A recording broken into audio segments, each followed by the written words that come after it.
போற்றி காவாய் கனகத்திரளே போற்றி கைலை மலையானே போற்றி போற்றி.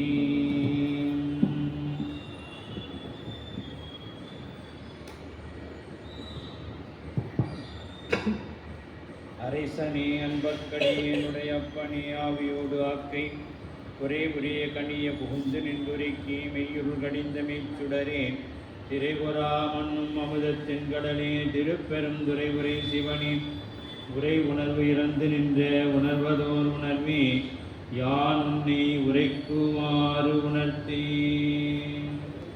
வேத நெறிதலை தூங்க மிகு செய்வத்துறை விளங்க பூத பரம்பரை புடிய புனிதவாய் வளர்ந்தழுத சீதவளர் வயற்புகழே திருஞான சம்பந்த பாதமலர் தலை கொண்டு திருத்தொண்டு பரவுவான். திருநாவுக்கரசு வளர் திருத்தொண்டின் நெறிவாள வருஞான தவமுனிவர் வாகீசர் வாய்மை திகழ் பெருநாமச்சீர் பரவலுருகின்றேன் பேருலகில் ஒரு நாவு குறை செய்த உண்ணாமை உணராமே. நேசம் நிறைந்த உள்ளத்தார் நீளம் நிறைந்த மணிகண்டத்து ஈசன் அடியார் பெருமையினை எல்லா உயிரும் தொலை எடுத்து தேசம் உய்ய திருத்தொண்டர் தொகை முன்பணித்த திருவாளர் வாசமலர் மண்களல் வணங்க வந்த பிறப்பை வணங்குவான். எழுதரு மறைகள் தேரா இறைவனையில் இருக்கங்குள் தொழுதரு காலத்து என்றும் பூசனை விடாது செய்து தொழுதகை தலைமீதேற துளம்புகன் நீருள் மூழ்கி அழுது அடியடைந்தன்பன் அடியவக் கடிமை செய்வான். பொன்னி வடகரை சேர்நாரை ஊரில் புழக்கை முக மன்னன் 63 பதிதே மரபு செயல் பண்ண அத்தொண்ட தொகை வகை பழுகுமந்தாதி சன்னி சொன்ன மறைக்குல நம்பி பொற்பாதம் துணை துணையே. தூக்கு சீர்பரவு திருத்தொண்டர் தொகை விரிய வாக்கினால் சொல்ல வல்லபிரான் எங்கள் பாக்கிய பயனா கதி குன்றைவாள் செக்குலா நடி சென்னி இருத்துவன் கைலை காக்கும் அகம்படி தொழுமை உண்டு நம் குரு மரபிற்கெல்லாம் முதல் குருநாதனாகி பங்கயம் துளவும் நாரும் வேத்திரப்படை பொறுத்து செங்கயம் பெருமான் முந்தி சீரடி கமலம் போற்றி. கைலாய பரம்பரை சிவஞான போத நெறி காட்டும் வெண்ணை பயில்வாமை மேகண்டான் சந்ததிக்கோ மெய்ஞான பானுவாகி குயிலாகும் ஒளி திருவாவடுதுறைவாள் குரு நம சிவாய தேவன் சைலாதி மரபுடையோன் திருமரபு நீடூழி தலைக்கமாதோ. திருச்சிற்றம்பலம். எல்லாமல்ல பெருமானுடைய பெருள் கருணையும் குருவருளும் முன்னின்றல் செய்ய குன்றைப்பதிவால் தெய்வ சேக்குலார் பெருமானால் அருளி செய்யப்பட்ட திருத்தொண்டர் புராணம் என்னும் பெரிய புராணத்தை தொடர்ந்து சிந்திக்கவும் வழிபாடு செய்வதற்கும் நந்தமக்கு வாய்ப்பு கிடைத்துள்ளது. அவ்வகையிலே அருள் தரும் தேவகிரி அம்மையுடனாகிய அருள்மிகு நஞ்சுண்டேஸ்வர பெருமான் திருவடி தாமரைகளை மனம் மொழிமைகளாலே போற்றி வணங்கி அருட்குருநாதர் திருவடிகளை முக்கரணங்களாலே போற்றி வணங்கியும் அடியேனை இந்நன்னெறிக்கண் ஆற்றுப்படுத்திய ஆசிரியர் பெருமானார் திருவடிகளை மனம் மொழிமைகளாலே போற்றி வணங்கி இங்கே எழுந்தள்ளிருக்கக்கூடிய அத்துணை அடியார்வர் மக்கள் திருவடிகளை முக்கரணங்களால் பணிந்து வகுப்பினை சிந்திக்க முற்படுகின்றோம். திருச்சிற்றம்பலம். எல்லாமல்ல பெருமானுடைய பேரொரு கருணையினாலே நாம் திருக்குறிப்பு தொண்ட நாயனார் புராணத்திலே அன்னையானவள் காஞ்சி மாநகரிலே எழுந்தருள் செய்து சிவபூசை செய்யக்கூடிய ஒரு அற்புதமான நிகழ்வு பகுதியிலே இறைவன் நம்மை இருக்கின்றான். உம்பர் நாயகர் பூசைக்கு அவர்தான் உரைக்க ஆகமத்தின் உண்மையே தலை நின்று எந்த வகையில் பூசை பண்ணுறாங்க அப்படின்னு சொன்னீங்கன்னா அம்பாலானவள் இறைவன் என்னத்தை அன்னைக்கு போதித்தார் அப்படின்னு பார்த்தீங்கன்னா சிவன் ஆகமங்களை சொன்னாங்க. அந்த சிவ ஆகமங்களில் எப்படி சொல்லப்பட்டிருக்கின்றதோ அந்த வகையில் அம்மா பூசை பண்ணாங்க. அவங்க பூசை எதை அடிப்படையாக வைத்து செய்தாங்க அப்படின்னு பார்த்தோம்னா சிவ ஆகமங்களை அடிப்படையாக வைத்து சிவாகமங்களை எப்படி இறைவன் அன்னைக்கு போதனை செய்தாரோ அந்த உபதேசத்தின் அடிப்படையில் அன்னையானவள் பூசனை செய்து வருகின்றார்.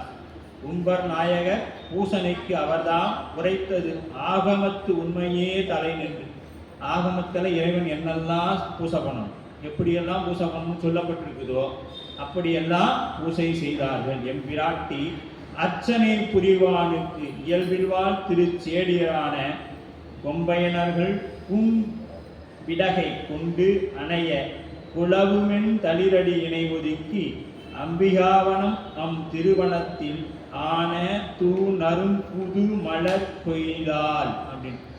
இப்ப நாம சிவபூசையில உட்காந்துட்டோம் அப்படின்னு வச்சுக்கோங்க. பூசை செய்ய உட்காரோம்.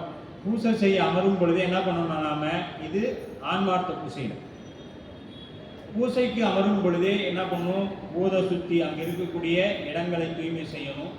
தூய்மை செய்த பிறகு அங்கே நாம் அதற்கு ஆசனங்கள் அமைத்து அமரணும்.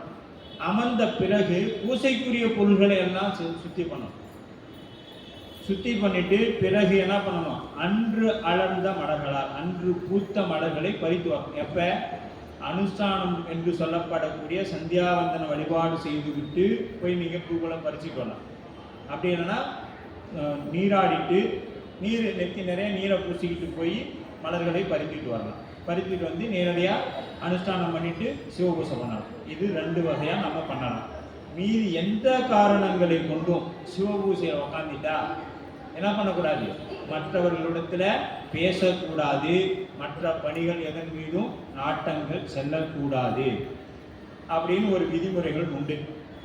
அப்ப நாம சிவபூசைக்கு உட்காரும் பொழுது என்ன பண்ணணும், பூசைக்கு தேவையான அத்தனையும் கொண்டு வந்துடணும். சூழல் எதையோ ஒன்றை மறந்துட்டோம்னா அதை அன்றளவுக்கு மானசீகமாக செய்யணும். இதையே நம்ம என்ன பண்ணணும், தினைக்கும் நிரந்தரமா பண்ணிடக்கூடாது. ஏன்னா இப்ப குருநாதர் என்ன பண்ணுவாங்க, ஆன்மார்த்த உடையவர் நம்மிடத்தில் கொடுக்கும்பொழுது என்ன சொல்றாங்க, உடையவரை நம்ம இடத்துல கொடுக்கும்பொழுது என்ன சொல்றாங்க, இந்த உடம்புல உயிர் இருக்கிற வரைக்கும் என்ன பண்ணணும், பூசை செய்யணும், பூசை செய்யறேன் அப்படின்னு சொல்லி தான் நம்ம இடத்துல கொடுக்குறாங்க. நாம் என்ன பண்றோம் அப்படின்னா, குழந்தைகள் முதல் ஆண் பெண் பேதமில்லாமல் அனைவரும் ஆன்மார்த்த பூசை செய்ய தகுதி உடையவர்கள்.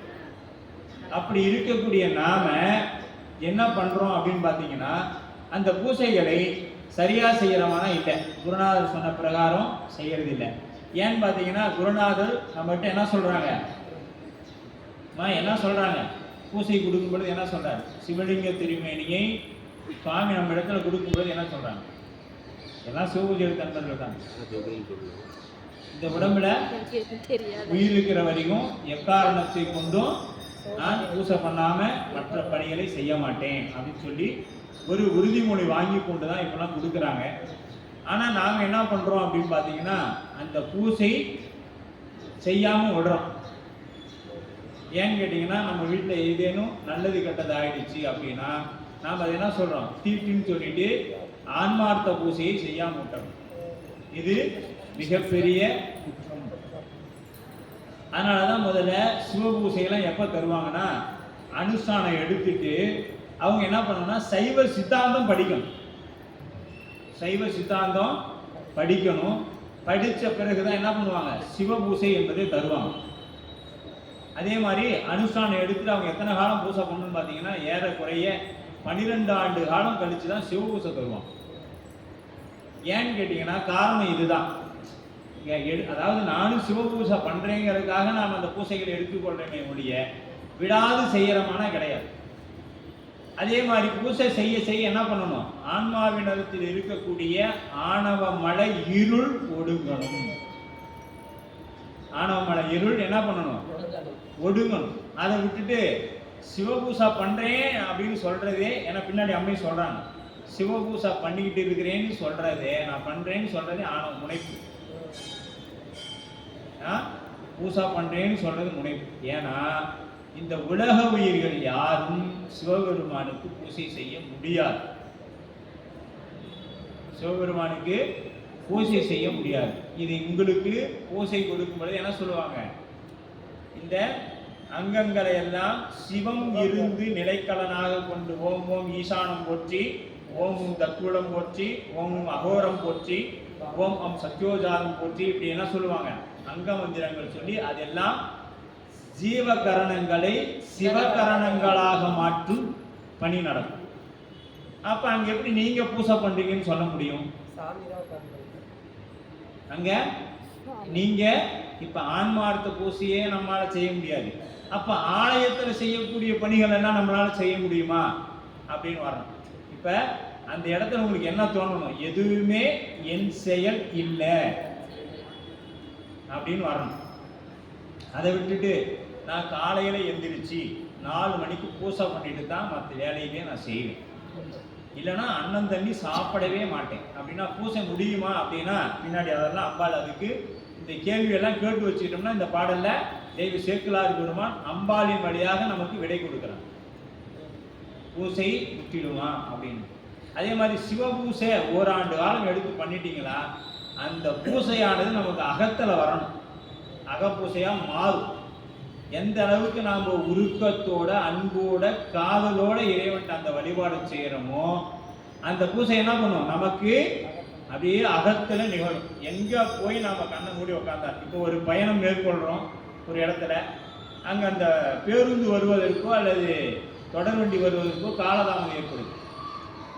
அந்த இடத்துல நீங்க அந்த பெருமாளுக்கு பூசை பண்ணலாம். இன்னைக்கு நாம உச்சிகாலம் வர முடியல, ஏன்னா இன்னைக்கு நம்ம உச்சிகாலம் வர்றது ஒரு பெருமை. அங்க வந்து சுவாமிக்கு என்ன நடக்குதுன்னு நாம நினைக்கிறது இல்லை. உச்சிகாலம் போனா அது ஒரு பெருமை, அவ்வளவுதான். சாயரட்சி போனா அது ஒரு பெருமை, அப்படியெல்லாம் கிடையாது. சரியா? அங்க போறதுனால என்ன பயன்? இத்தனை நாள் போன பள்ளிக்கூட இத்தனை நாள் போனேன், என்ன கத்துக்கிட்டேன்? ஆவலியே நிக்கிறியா? அதுக்கு பின்னாடி என்ன இருக்குது ஒன்றும் தெரியல, அதுலயே நிக்கிறோம். அப்ப பூசை வரணும் அப்படின்னா அந்த 12 மணி நாம் எங்க இருந்தாலும் பெருமானிக்கு இப்ப பாலாபிஷேகம் நடக்குது அப்படின்னு நீங்க எங்க வரணும்? நெஞ்சத்தை கூடிய நெஞ்சத்தை கோயிலாக கொண்டு இருக்கக்கூடிய பெருமானை இந்த நெஞ்சத்துல அப்படி இருந்ததுன்னா பெருமானை இங்க வந்து அடுத்த நாள் பார்க்கும் பொழுது கண்ணில் அருவி மாதிரி தண்ணி வரும். அப்ப நாம் இன்னும் என்ன பண்றோம்? எல்லாமே பாவனையில தான் இருக்குது, பாவனையில தான் இருக்குது.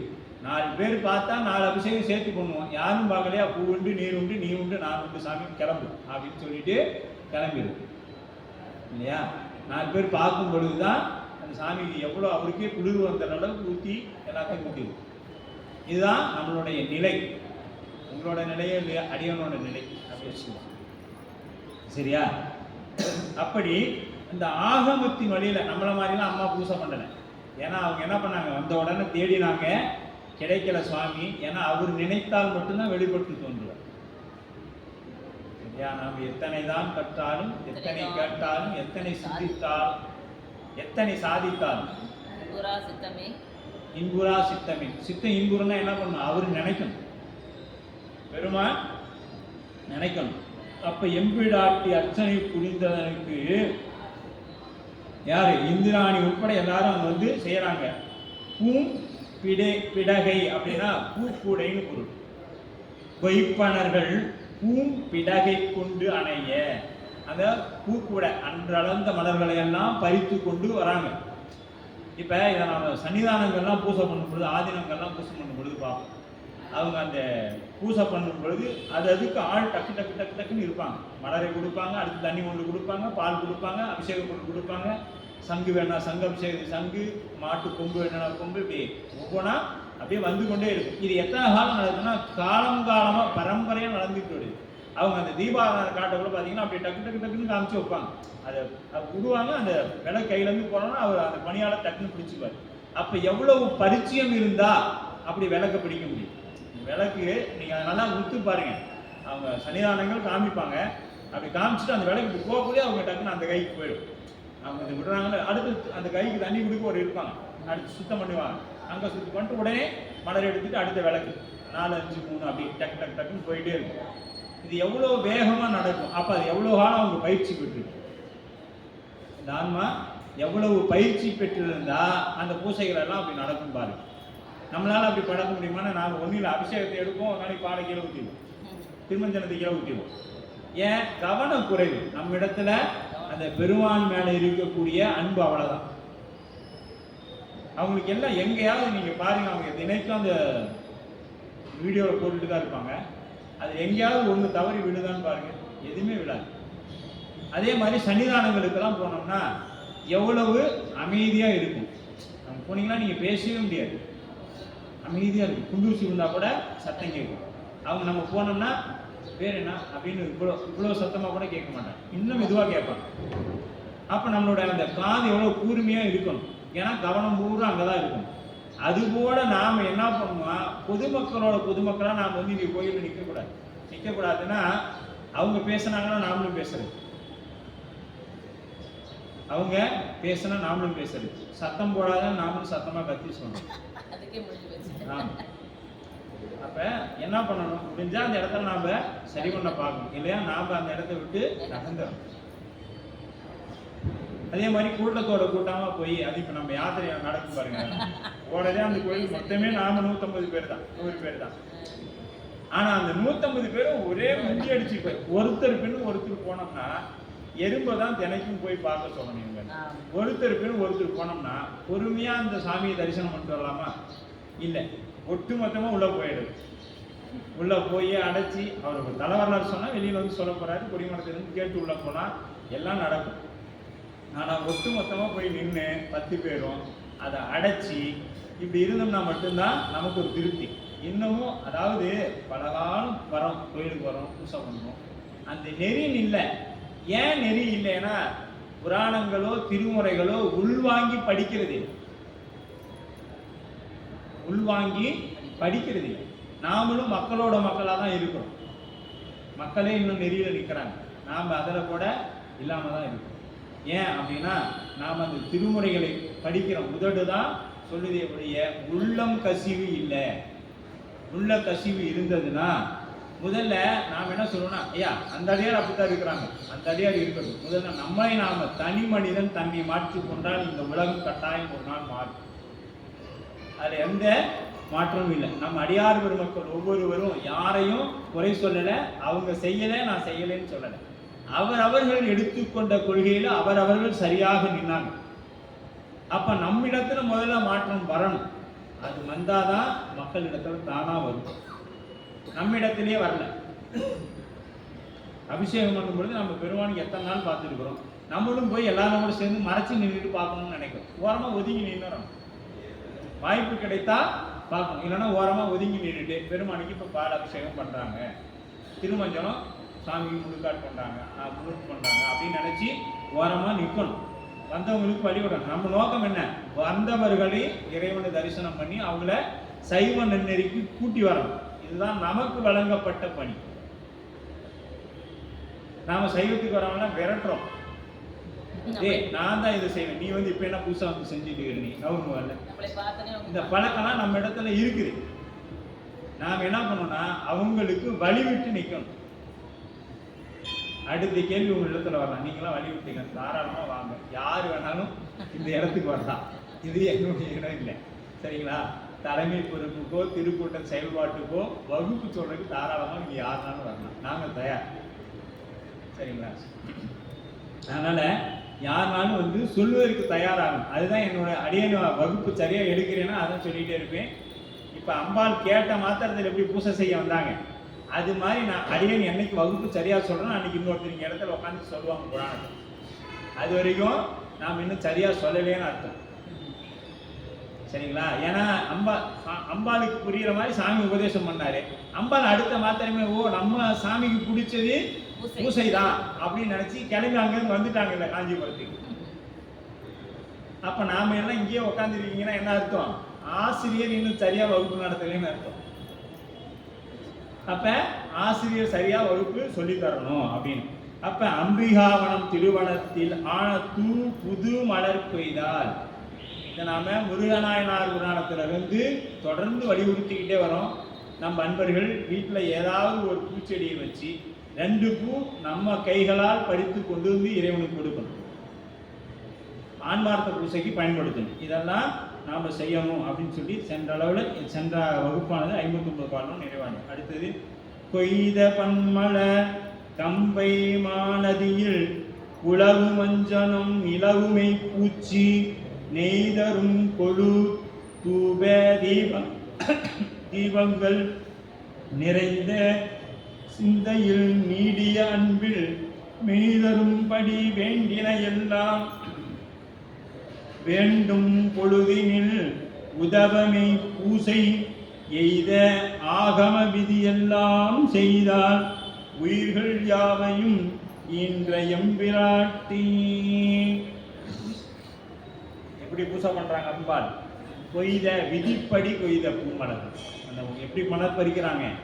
அந்த விதிப்படி இந்த நேரத்துல இந்த மலர்கள் பறிக்கப்பட வேண்டும் என்பது விதி. நம்ம முருகநாயனார் புராணத்துல இதெல்லாம் பார்த்துட்டு வந்துருக்கோம். சரியா? அப்ப அந்த மலர்களை எந்த நேரத்துல கொடிப்பூ, கோட்டுப்பூ, மலர், இந்த செடிப்பூ இதெல்லாம் எப்படி நாம பறிக்க வேண்டும் அப்படின்னு ஒரு விதிமுறைகள் இருக்கு. அந்த விதிமுறை பிரகாரம் அங்க யாரு பறிச்சுட்டு வராங்க? இந்திராணி, சரஸ்வதி, லட்சுமி உட்பட இவங்க எல்லாரும் அம்பாளுக்கு சேவை செய்யறவங்க. நல்லா தெரிஞ்சுக்கிங்க, இவங்க யாரு? அப்ப நீங்க லட்சுமி பூஜை தனியா பண்ணணுமா சைவர்கள்? சரஸ்வதி பூஜை தனியா பண்ணணுமா சைவர்கள்? என்ன பண்ணணும்? பெருமானை பிடிக்கணும்.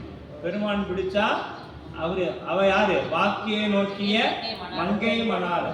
அம்பாள் வந்து நேரடியா நம்ம நேரடியா அம்பாள்கிட்ட போனாலும் வேலை நடக்காது. ஆர்டர் எங்க இருந்து வரணும்?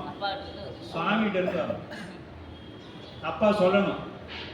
கூத்த பெருமான் பார்த்து ஏதாவது கொஞ்சம் கொடுக்கணும்னு உடனே டக்குன்னு அம்பாள் கொடுத்துருவாங்க. அவங்க வலதுகள் சுவாமி பார்த்துட்டே இருக்கும். அவர் முதல் என்ன சொல்ல வருது அப்படின்னு உடனே சாமி அம்பாள் கொடுத்துருவாங்க இல்லையா? அது மாதிரி அம்பாள்கிட்ட நேரடியா போனாலும் வேலை நடக்காது. மறுபடியும் அப்ளிகேஷன் எங்க போடணும்? கலெக்டருக்கு தான் கொடுத்தாங்க. தாசில்தார்கிட்ட போனால் வேலைக்கு ஆகும். அதனால் மறுபடியும் இங்கே தான் அப்ளிகேஷன் வரணும். ஆனால் நேரடியாக நாம் என்ன பண்ணணும்? போயிடணும். இன்னும் கூட சொல்லலாம், நாளை நடக்கக்கூடிய திருவிழா பண்டிகை கூட சைவர்களோட பண்டிகை இல்லைன்னு சொல்லுவோம். ஆனா நமக்கு தீபாவளி அப்படிங்கிறது, தீபாவளி திருநாள் என்பது கார்த்திகை மாதம் பௌர்ணமி தான். நாளைக்கு நடக்கக்கூடியது நமக்கு இல்லை. இருந்தாலும் ஊரோட சேர்ந்து நம்மளும் போவோமே, ஊருடன் பகைக்கும் ஏருடன் கெடும் அப்படிங்கிறதுனால மானை காட்டி மானை பிடிப்பது போல நம்மளும் தீபாவளி ஒன்று போவோம் அவங்களோட அப்படின்னு சொல்லி நம்மளும் வாழ்த்து சொல்லிடுறோம், போறோம். ஆனா அது சைவர்களின் பண்டிகை இல்லை அப்படிங்கிறத மனசுல வச்சுக்கிங்க, நமக்குள்ள வச்சுக்கிங்க. இதெல்லாம் வெளியில சொன்னா நம்மள என்ன சொல்லிடுவாங்க? அது அவ்வளவுதான் போயிடுச்சு அப்படின்னு சொல்லுவாங்க. அதனால அதெல்லாம் வேண்டாம், விட்டுறலாம். அதனால நமக்கு இந்த லட்சுமி பூஜை, சரஸ்வதி பூஜை எதை பண்ணனா நேரா சிவபெருமான வந்து பண்ணணும். அவருக்கு பண்ணனா எல்லா பூஜையும் அங்க நடந்துடும். அதுக்காக தான் உருத்ராகமணி இதெல்லாம் தான் நம்ம மாணிக்கவாச பெருந்தகை சொன்னார். நம்ம சாமிட்டு வந்துட்டா இங்கேயே நில்லு, அந்த பக்கம் இந்த பக்கம் ஓடாத, அப்படி போயிட்டே உன்னை கண்டா எனக்கு பயம் அப்படின்னு சொல்லிட்டாரு பச்சைப்பட்டு. சரிங்களா? அப்படி அந்த மலர்களை எல்லாம் ஏது கம்பை மாநதியில், கம்பைனா என்ன? காஞ்சி மாநகரம் இருக்கக்கூடிய கம்பை நதி, அந்த நதியோட பேரு. சாமிக்கு இன்னொரு பேர் உண்டு, கம்பன். ஏகம் கள்ள கம்பனை காண கண் அடியேன் பெற்றவாறே, கம்பன் எம்மானை காண கண் அடியேன் பெற்றவாறே. கம்பம் அப்படின்னா உயர்வான அப்படின்னு ஒரு பொருள் உண்டு, ஏகாம்பரேஸ்வரர். அப்ப கம்பம் அப்படின்னா உயர்வான சிறப்பான அப்படிங்கிற பொருள் உண்டு. அதை தன் இடக்கலனாக கொண்டு சுவாமி எழுந்தல் பண்ணுவாங்க. அப்படி அவருக்கு என்ன மானதியில் குளவு மஞ்சனம் நிலவு மெய். மஞ்சனம்ங்கிறது சாமிக்கு உண்டான அபிஷேகம். பூச்சி அப்படின்னா சந்தன பூச்சி. சந்தனம் மட்டும் இல்லைங்க, அது கூட என்ன பண்ணணும்? அகில், தேவதாரு, இந்த மாதிரி வாசனை நிறைந்த பொருள்கள் எல்லாம் அது கூட சேர்ந்து குழப்பம்.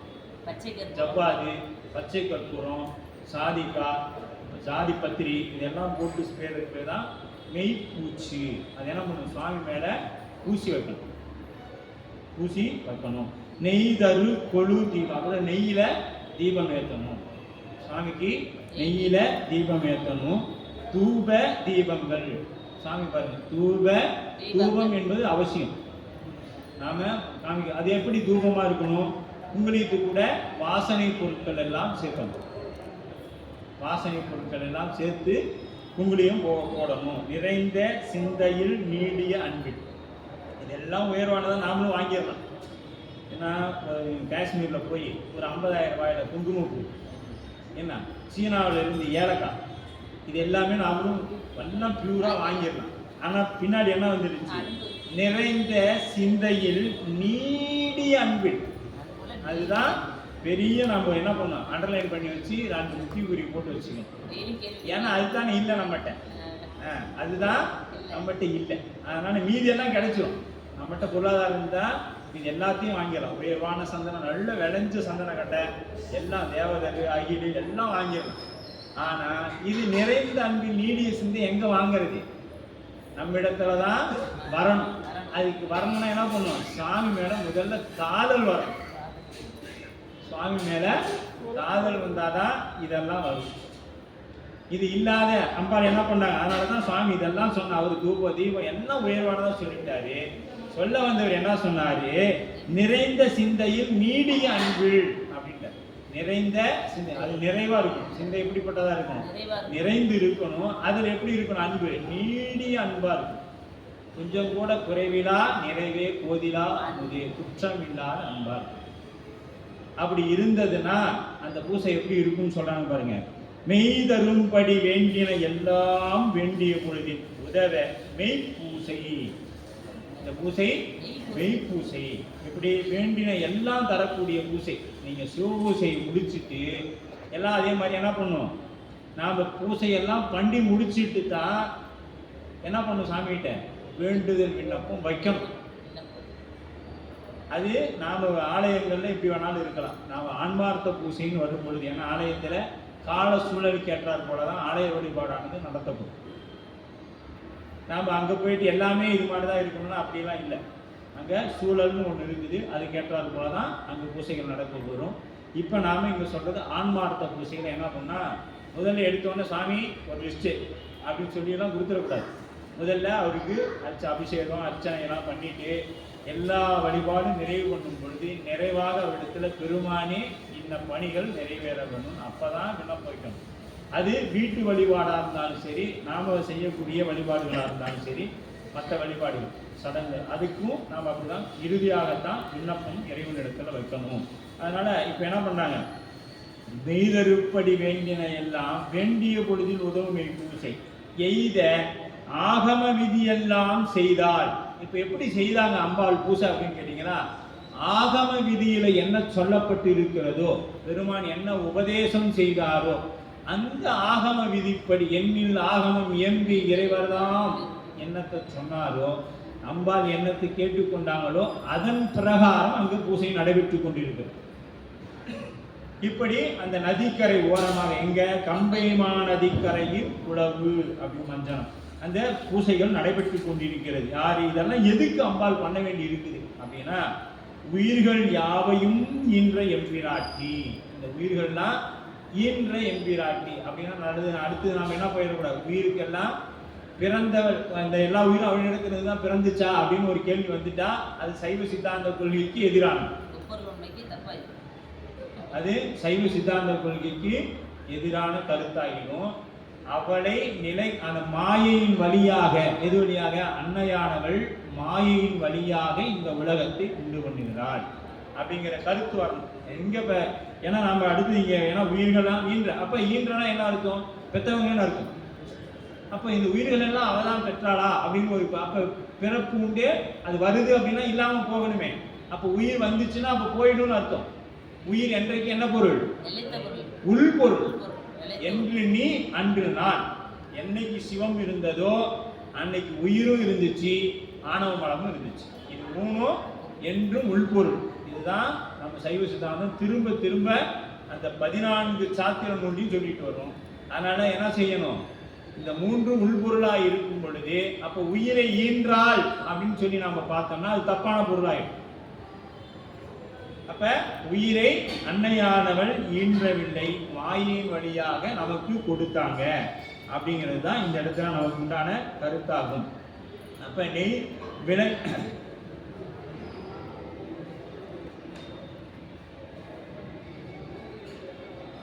அடுத்து 61வது பாடல். கரம் தரும் பயன் இது என உணர்ந்து கம்பம் மேவிய கும்பர் நாயகர்வாள் நிரந்த காதல் செய் உள்ளத்தாளாகி நீடு நன்மைகள் யாவையும் பெருக வரம் தரும் பொருளாம் மலைவள்ளி மாறிலா வகை மலர்ந்த பேரன்பால் சிரம் பணிந்து எழு பூசை நாள்தோறும் திரு விளங்கொல பெருகியது அன்றே. இப்ப கரம் தரும் பயன். இந்த கரம் தரும் பயன் அப்படின்னா இந்த கரம் இப்ப திரு அங்கமாலைக்கு தான் போகணும் அப்ப சாமி. இந்த உடம்பு எடுத்ததின் பயன் என்ன? என் பையனுக்கு நிறையா சொத்து சேர்த்து வைக்கணும். பையன், பேராண்டி, பேத்தி. என் பையனுக்கு ஒரு 10 சவரன், என் பேத்திக்கு ஒரு 10 சவரன், இப்படியெல்லாம் எடுத்து வைக்கிறதுக்கு தான் நாம் பிறந்தமானா இல்லை. அப்போ எதுக்கு சுவாமி இந்த உடம்பை நமக்கு கொடுத்தார் அப்படின்னு பார்த்தீங்களா? மலங்களை எல்லாம் நீக்கி இறைவன் திருவடியை அடையிறதுக்கு தான்.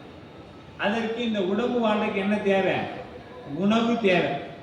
அந்த உணவுக்கு தேவையானது இருந்தால் போதும். இது எப்படி சொல்லலாம்னா, இந்த எறும்பு இருக்குது பற்றி, அந்த எறும்பு மாதிரி தான் நாம். எறும்பு என்ன பண்ணுன்னா, ஒரு சர்க்கரை நிறைய கிடச்சிருச்சுன்னா இது போய் எல்லாம் எடுத்துட்டு வந்து என்ன பண்ணும்? குழியில் சேர்த்து வச்சுக்குவோம். அது போக மீதிலாம் என்ன பண்ணால் வெளியில் குழியை சுற்றி போட்டு வச்சிடும். அந்த குழியை சுற்றி போட்டு வச்ச பிறகு அது எவ்வளோ நேரம் ஆயிருக்குன்னா, காலையிலேருந்து மாலை வரை இந்த பணி அந்த எறும்பு செய்திருக்கும். நாம் அந்த பக்கம் சும்மா பைக்கில் போவோம். போகிறப்ப அது புஷ்ஷுன்னு அந்த காற்றுல என்ன பண்ணி அது பூரா தட்டிவிட்டு போயிடும். இவ்வளோ தான் நம்ம வாழ்க்கையும். அத்தனையும் சேமித்து வச்சு சுவாமி அப்படி பாறை போக்க அப்படி தள்ளிவிட்டு போயிடுவார் எல்லாருக்கும்.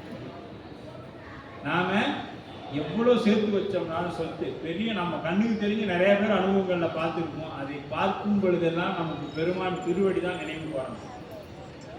எவ்வளவு பெரிய பெரிய கோடீஸ்வரனா இருந்திருப்பான், இன்னைக்கு அவன் சாப்பாட்டுக்கே அடுத்த கையேந்திர நிலை வந்துருக்கும். அப்ப நீ எண்ணத்தை சேர்த்து வைத்தாலும் சிவபுண்ணியம் இல்லைன்னா அத்தனையும் காத்துல கலைஞ்சு. அதனாலதான் செல்வம்னே பேரு.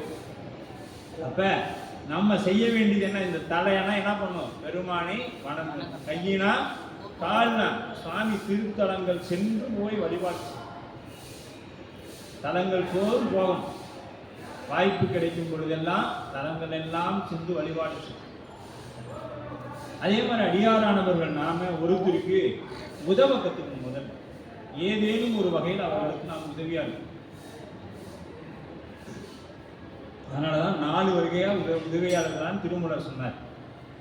யாவருக்குமா பச்சிலை, இறைவருக்கு ஒரு பச்சிலை கொடு, அதுக்கடுத்து உண்ணுக்கு ஒரு கைப்பிடி கொடு, பசுவுக்கு ஒரு வாய்முறை. இதெல்லாம் எனக்கு பொருள் செலவாகும் சாமி. ஏன்னா அவரு திருமூலருக்கு தெரிஞ்சிருச்சு வருங்காலத்தில் எவ்வளோ 1 பைசா எடுத்து செலவு பண்ண மாட்டான்.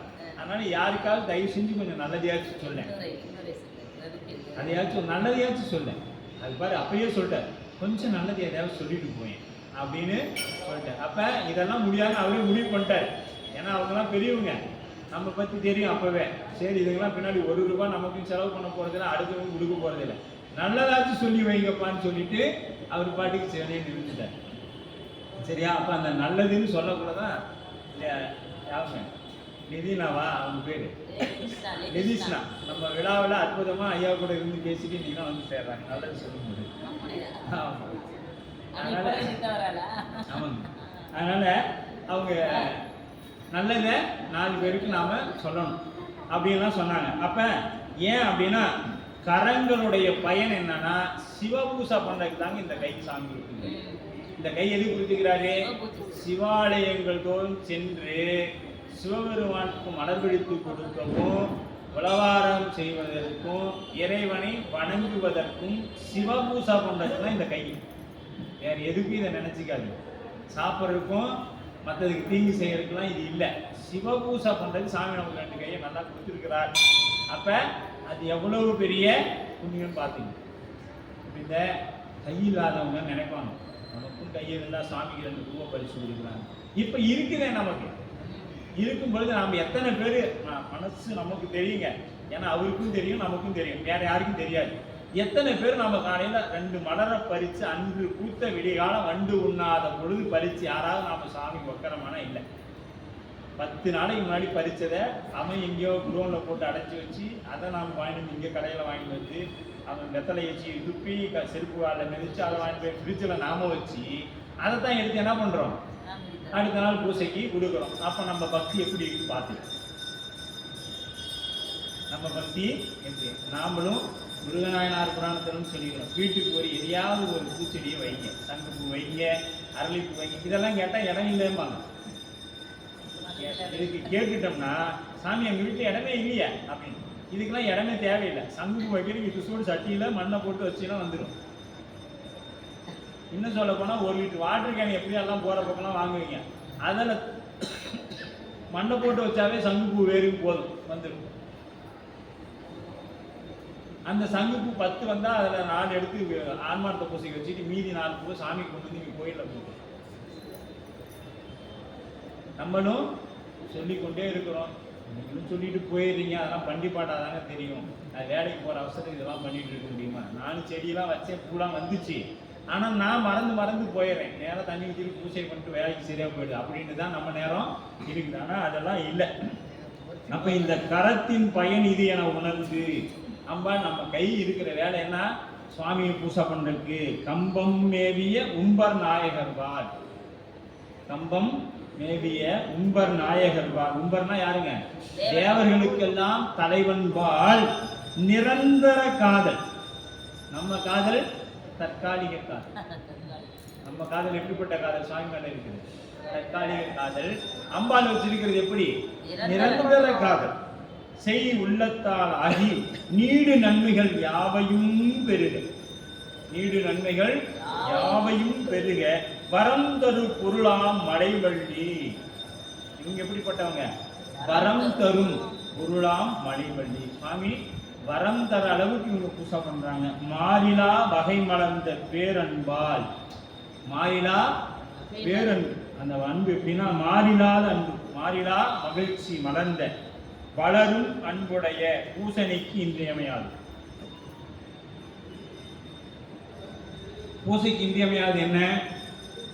வளரும் அன்பு. நேற்று இருந்ததை விட சாமிக்கு இன்னைக்கு ஏதாவது நம்ம நேரம் எடுத்து பண்ணணுமேன்னு வரணும். அவ்வளோதான். நேற்று பண்ணினது தான் இன்னைக்கு முடிஞ்சா இன்னைக்கு அதை குறைச்சிரு. சிவபூசை எடுக்கிறப்ப என்ன பண்ணுவோம்?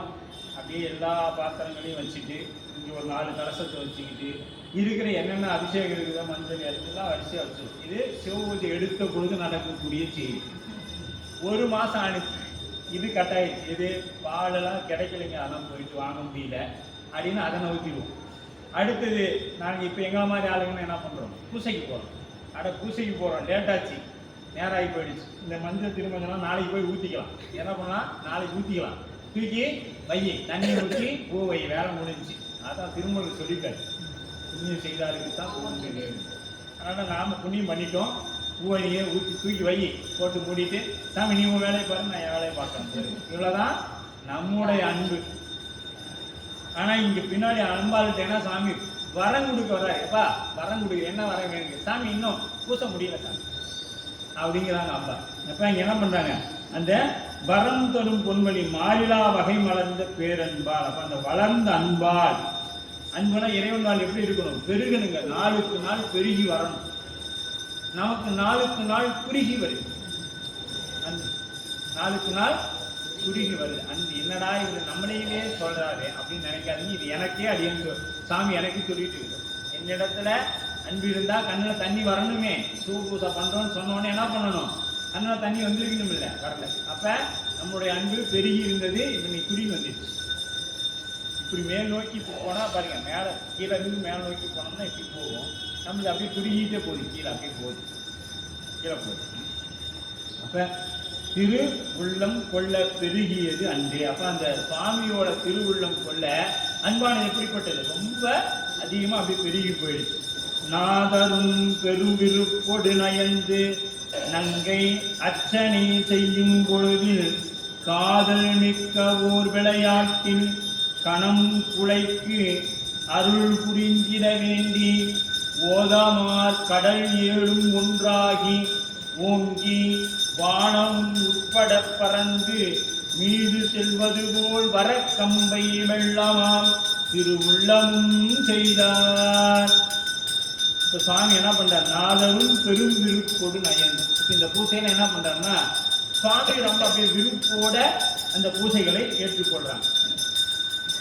பெரும் விருப்போட ஏற்றுக்கிறாங்க. நங்கை நாயகனின் உணர்வை இவங்க புரிந்து கொண்டு அதன் பிராணம் எடுத்தார். விளையாட்டால் அருள் புரிந்திட வேண்டி சுவாமி என்ன பண்றாரு? விளையாட்டாக அருள் செய்யணும். சுவாமி அருள் செய்வது எப்படிங்க? விளையாட்டாக தான் செய்வார்.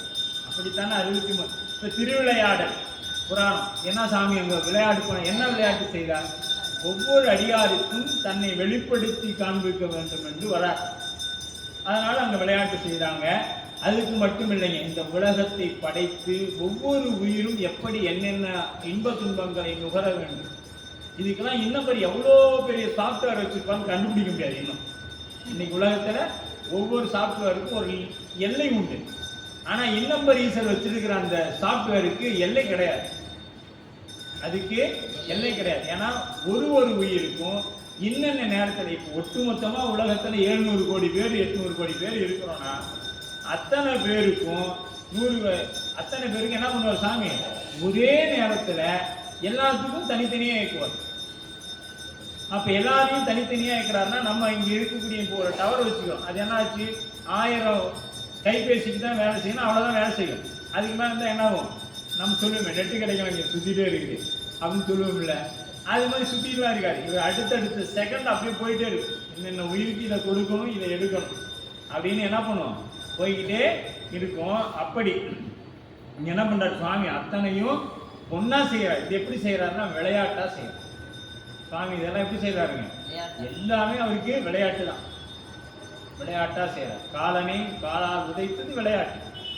இப்படி ஒவ்வொன்றையும் விளையாட்டாக செய்து வரக்கூடியது. இதெல்லாம் எப்படி நடக்குது? அடுத்தது நாம சிந்தனை பண்ணுவோம், இதெல்லாம் எப்படிங்க நடக்குது? அவங்க செய்த பாவத்தை எப்படி நான் நேற்றுக்கு செஞ்சது எப்படி சாமிக்கு தெரியும்? இன்னைக்கு கொடுக்குறாரு, எனக்கு கொடுத்துக்கிறாரு. இப்ப நமக்கு என்ன பண்ணுது?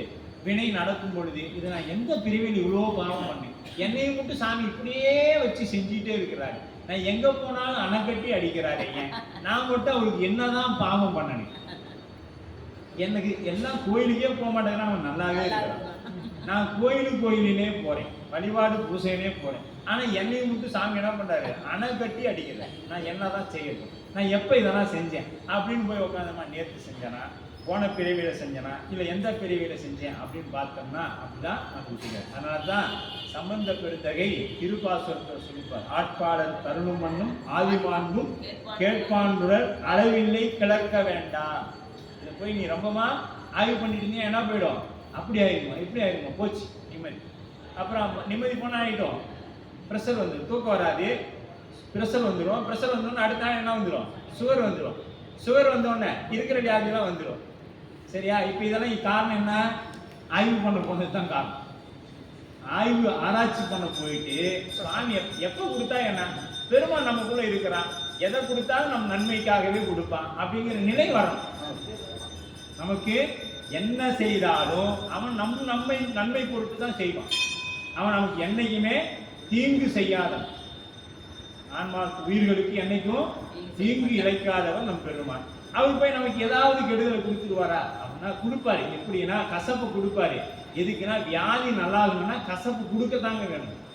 இப்ப மருந்து சாப்பிட்றோம், எதுக்கு? நம்ம உடம்புல இருந்து உயிர் பிரிவுனா மருந்து கொடுக்குறாங்க ஒவ்வொரு மருத்துவரும். இல்லையே, அந்த உடம்புல இருக்கக்கூடிய நோய் நாடி அந்த நோய் நல்லாகணும்னு கொடுக்குறாங்க. அப்ப அந்த நோய் நல்லாகணும் கொடுத்தா என்ன ஆகும்? கொஞ்சம் கசக்கத்தான் செய்யும், கஷ்டப்பட்டு தான் சாப்பிடணும். நோய் இருந்தா பரவாயில்லையா, நோய் தீர்ந்தா பரவாயில்லையா?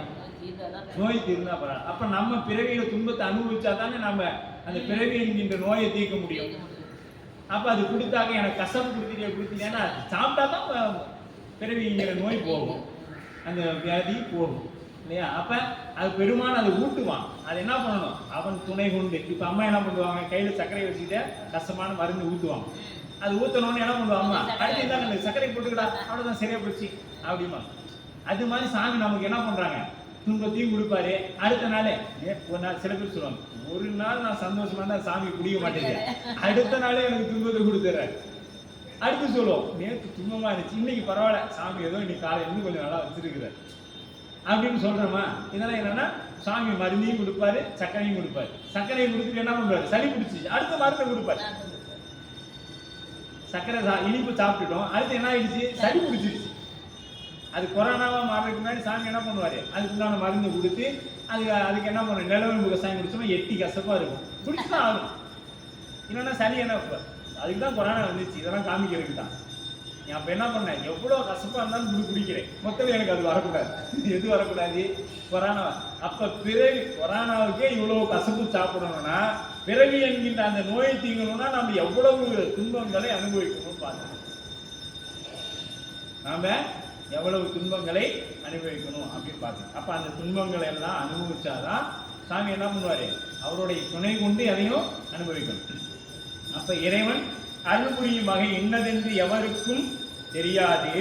இங்கு அம்மையாருக்கு ஒரு திருவிளையாடல் மூலம் அருள் புரிய திருவுள்ளம் கொண்டார். சாமி என்ன பண்றாங்க, இங்க அவங்களுக்கு ஒரு விளையாட்டை காமிக்கணும். அவங்களுக்கு மொத்தத்தில் என்ன பண்ணும், அவங்களைய வெளியே கொண்டு வரணும். அவங்க பூசை பண்றதை தெரியப்படுத்தணும். எதுக்கு? உயிர்களுக்கு தெரியப்படுத்தணும். எவ்வளவு அனுபவிச்சுக்கிறாங்கன்னு தெரியணும்ல. ஏன் நம்ம சாமி என்ன பண்ணிட்டாங்க, நாம் என்ன பண்ணிடுவோம், அடுத்து அவங்களுக்கு என்ன உறவு முறைன்னு பார்த்துக்குவோம்.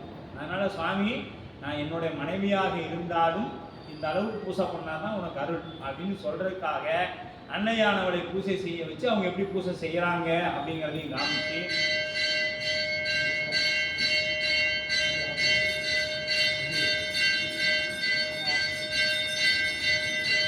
எப்படி பூசை பண்ணணுங்கிறதுலாம் அம்பாள் வழியாக நமக்கு காமிச்சு சாமி என்ன பண்றாங்க, இப்ப அன்னை இடத்துல ஒரு விளையாட்டு செய்ய இருக்கிறாங்க. கரம் காதலில் மிக்கவோர் திருவிளையாடல். அந்த விளையாடல் எப்படி, அம்பாளுக்கு அருள் புரிவதற்காக. எதுக்கு அந்த விளையாட்டு செய்யறாருன்னா, அன்னைக்கு அருள் புரிய வேண்டும் என்பதற்காக. காதலில் மிகுந்ததாக உள்ள என்பதால் அருள் பெறும் அம்மையார் தம்மை தழுவி கொள்ளுமாறு செய்தனை காதல் மிக்க என்றார்.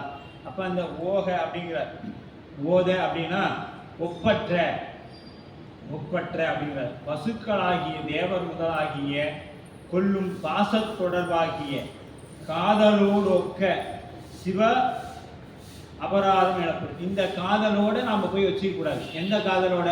மனிதர்கள் செய்யக்கூடிய காதல் போன்றுன்னு நாம கொண்டு போய் நினைச்சிடக்கூடாது. சாமியை செய்யக்கூடிய அந்த அன்பு மனிதர்கள் வைத்த அன்பு போல இல்லை. இதால் உயிர்களை ஈடேற்றும் பொருட்டே சக்தியுடன் கூடி நிற்கும். அப்ப சிவம் சக்தியோட கூடுது அப்படின்னா நம்மள மாதிரி நினைச்சிடக்கூடாது. அது எதற்காக அப்படின்னு கேட்டீங்கன்னா, உயிர்கள் ஈடேறும் பொருட்டாக, இந்த உயிர்கள் ஈடேறும் பொருட்டாக இறைவன் அன்னைக்கு திருவிளையாட்டை செய்கின்றார் அப்படின்னு வச்சுக்கணும். உம்பர் முதல் எப்படி, அதாவது உம்பரே முதலாக மேனி கொலாம் உயிராக்கையும் உருவாக்கின்றார் அப்படின்னு சொல்லி, உலகறிய தீவேலாது தொழில் அனைத்துள்ளேன் உலகனைத்தும் கலைநவின்ற பொருளெல்லாம் வீடுவர்கான் சாலேலோ. மாணிக்கவாசகர் பெருந்தகை. இந்த உலகெல்லாம் அம்மையோட இல்லை அப்படின்னா எல்லா என்ன ஆயிடும், நானும் எனக்கும் மனைவி வேண்டான்னு எல்லா உயிரும் போயிடும் தனித்தனியா. அதனால அவர் என்ன பண்றாரு, நித்திய கல்யாணேஸ்வரர் சாமி தினைக்கும் கல்யாணம், திருமணம் செய்து போகணும்னா. அப்ப தினைக்கும் கல்யாணம் பண்றாங்க. அம்பாள் கன்னியா இருப்பாங்க, சுவாமி பிரம்மச்சாரியா இருப்பாங்க. நித்திய கல்யாணேஸ்வரர் இவங்களுக்கு பேர். ஏன்னா அடுத்த நாள் திருமணம், தினைக்கும் சுவாமி அம்பாள் திருமணம் நடந்து கொண்டே இருக்கும், திருமணம் செய்திங்கிற தளத்தில். அப்ப சுவாமி என்ன பண்றாங்க, தழுவி கொண்டால் தன்னை ஒப்பாள் அப்படின்னு. அண்ணாளார் அருள் வெள்ளத்தை நோக்கி. இப்ப வெள்ளம் அப்படியே எப்படி வருதுங்க, ஓர் ஆர் கடல் 7 ஒன்றாகி. இப்ப என்ன பண்ணுது, அந்த 7 கடல் சொல்றோம் இல்லையா, அந்த கடல் எல்லாம் ஒன்றாகி எப்படி வருதா, வானத்தை முட்டி கொண்டு அப்படியே வருதுங்க. அந்த வெள்ளம் எப்படி பண்ணுது, அந்த கம்பை ஆத்துல 7 கடல் பாருங்க, ஓதாம் ஆர் கடல் 7 ஒன்றாகி. அந்த கடல்கள் எல்லாம் அப்படியே ஒன்றாகி, வெள்ளம் காட்டி வெருட்டிய வஞ்சி வெறிவி ஓடுதலும் வெளிப்பட்ட கள்ள கம்பன் எம்மானை காணகன் அடியேன் பற்றவாறு அப்படின்னு. அப்ப அந்த கம்ப நதியில் எப்படின்னா, அது வெள்ளம் அப்படியே 7 கடலும் ஒன்று சேர்ந்து அப்படியே ஒன்னா வருது. 30 அடி உயரம் அளவு வந்தாவே நாம பார்த்து என்ன பண்றோம், ஊருக்குள்ள தண்ணி வந்துடுது. இது 7 கடலும் ஒன்னா சேர்ந்து வருதா.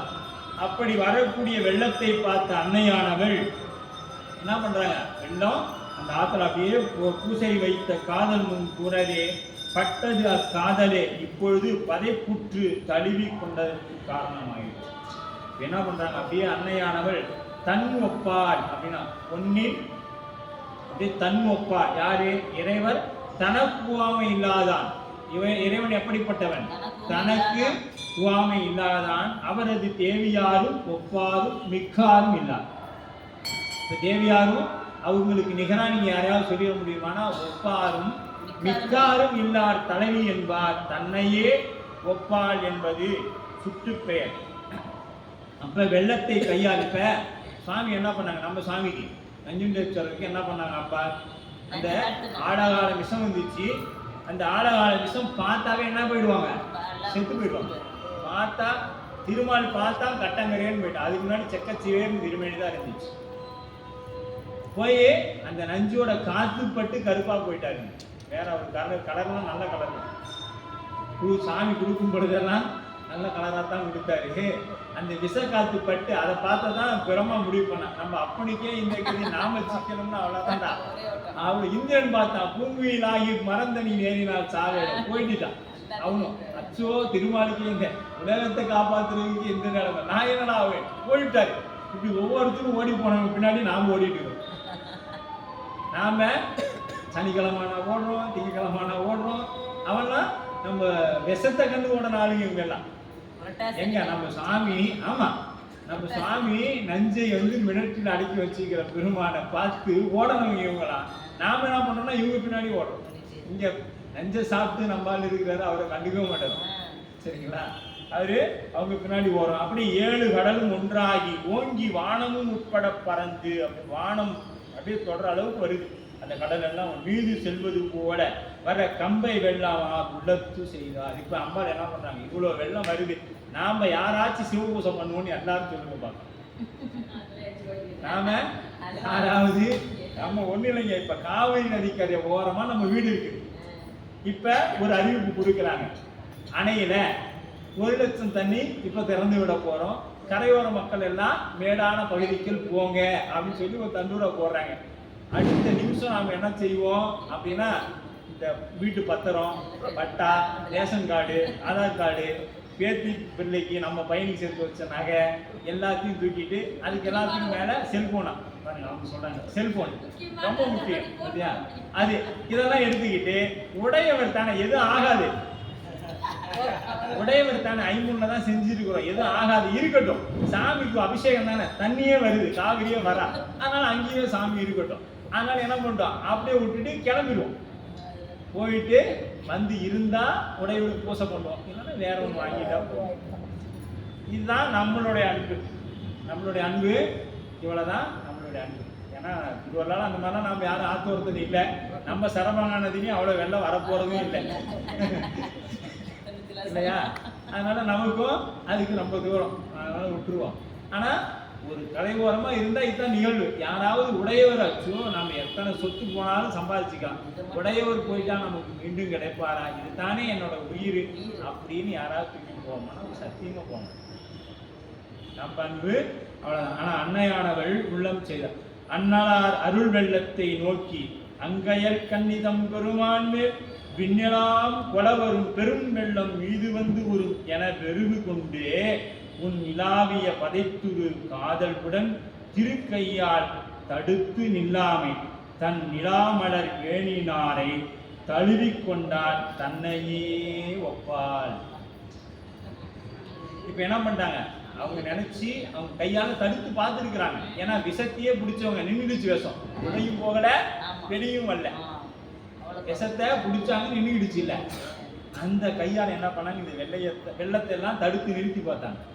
சுவாமி தான் இங்க விளையாட்டு பண்ண ஆரம்பிச்சாருல, நிற்பாரா, நிற்க மாட்டார், விட்டு நல்லா விடு, ஒரு நேரம் நிறைவேறலாம் சாமி விட்டுட்டாப்ப.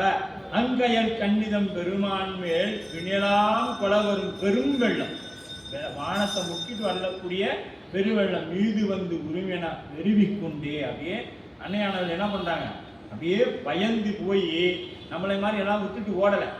இப்போ அம்பாள் செய்து வச்சு பூசை தானே பண்ணி அங்கிருந்து வந்த திருமேனி தானே. நம்மளை பொறுத்த வரைக்கும் அது பஞ்சலோகமா கருங்கல்லா வெள்ளியா, வெள்ளி தங்கமா இருந்தால் எடுத்துட்டு போவோம், ஏன்னா அது இருக்கிற நாள் சரியா, மற்றதா இருந்தா விட்டுட்டு போயிடும். அது மாதிரி அம்பாள் அங்க வெளிப்பட்டது தானே, அது வெள்ளத்துல போனா போயிட்டு போகுது, மீண்டும் நாம செஞ்சுக்கலாமே அப்படிங்கலாம் நினைக்கல. அந்த திருமேனிய அப்படிலாம் நினைக்கலைங்க. ஏன்னா இன்னைக்கு நம்ம சிவபூசா பண்றக்கூடியவர்களே ஆலயங்கள்ல பண்றவங்க வருமானம் இல்லாத கோயிலில் போய் பண்றோம்னா இல்லை. மற்ற நாம இந்த மாதிரி பெரிய கோயிலில் தான் அடியார்களே செய்வதற்கு வந்து போட்டி போறாங்களே ஒழிய, அவங்க போய் வருமானம் இல்லாத ஒரு பொருளாதாரம் இல்லாத கோயிலில் நான் வந்து அபிஷேக பொருள் வாங்கி போட்டு சாமி எல்லாமே பண்ணிக்கிறேன்னு சொல்லி யாராவது நிற்கிறோமானா இல்லையே,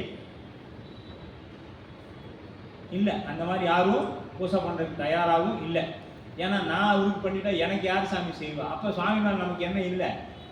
நம்பிக்கை இல்லைங்க.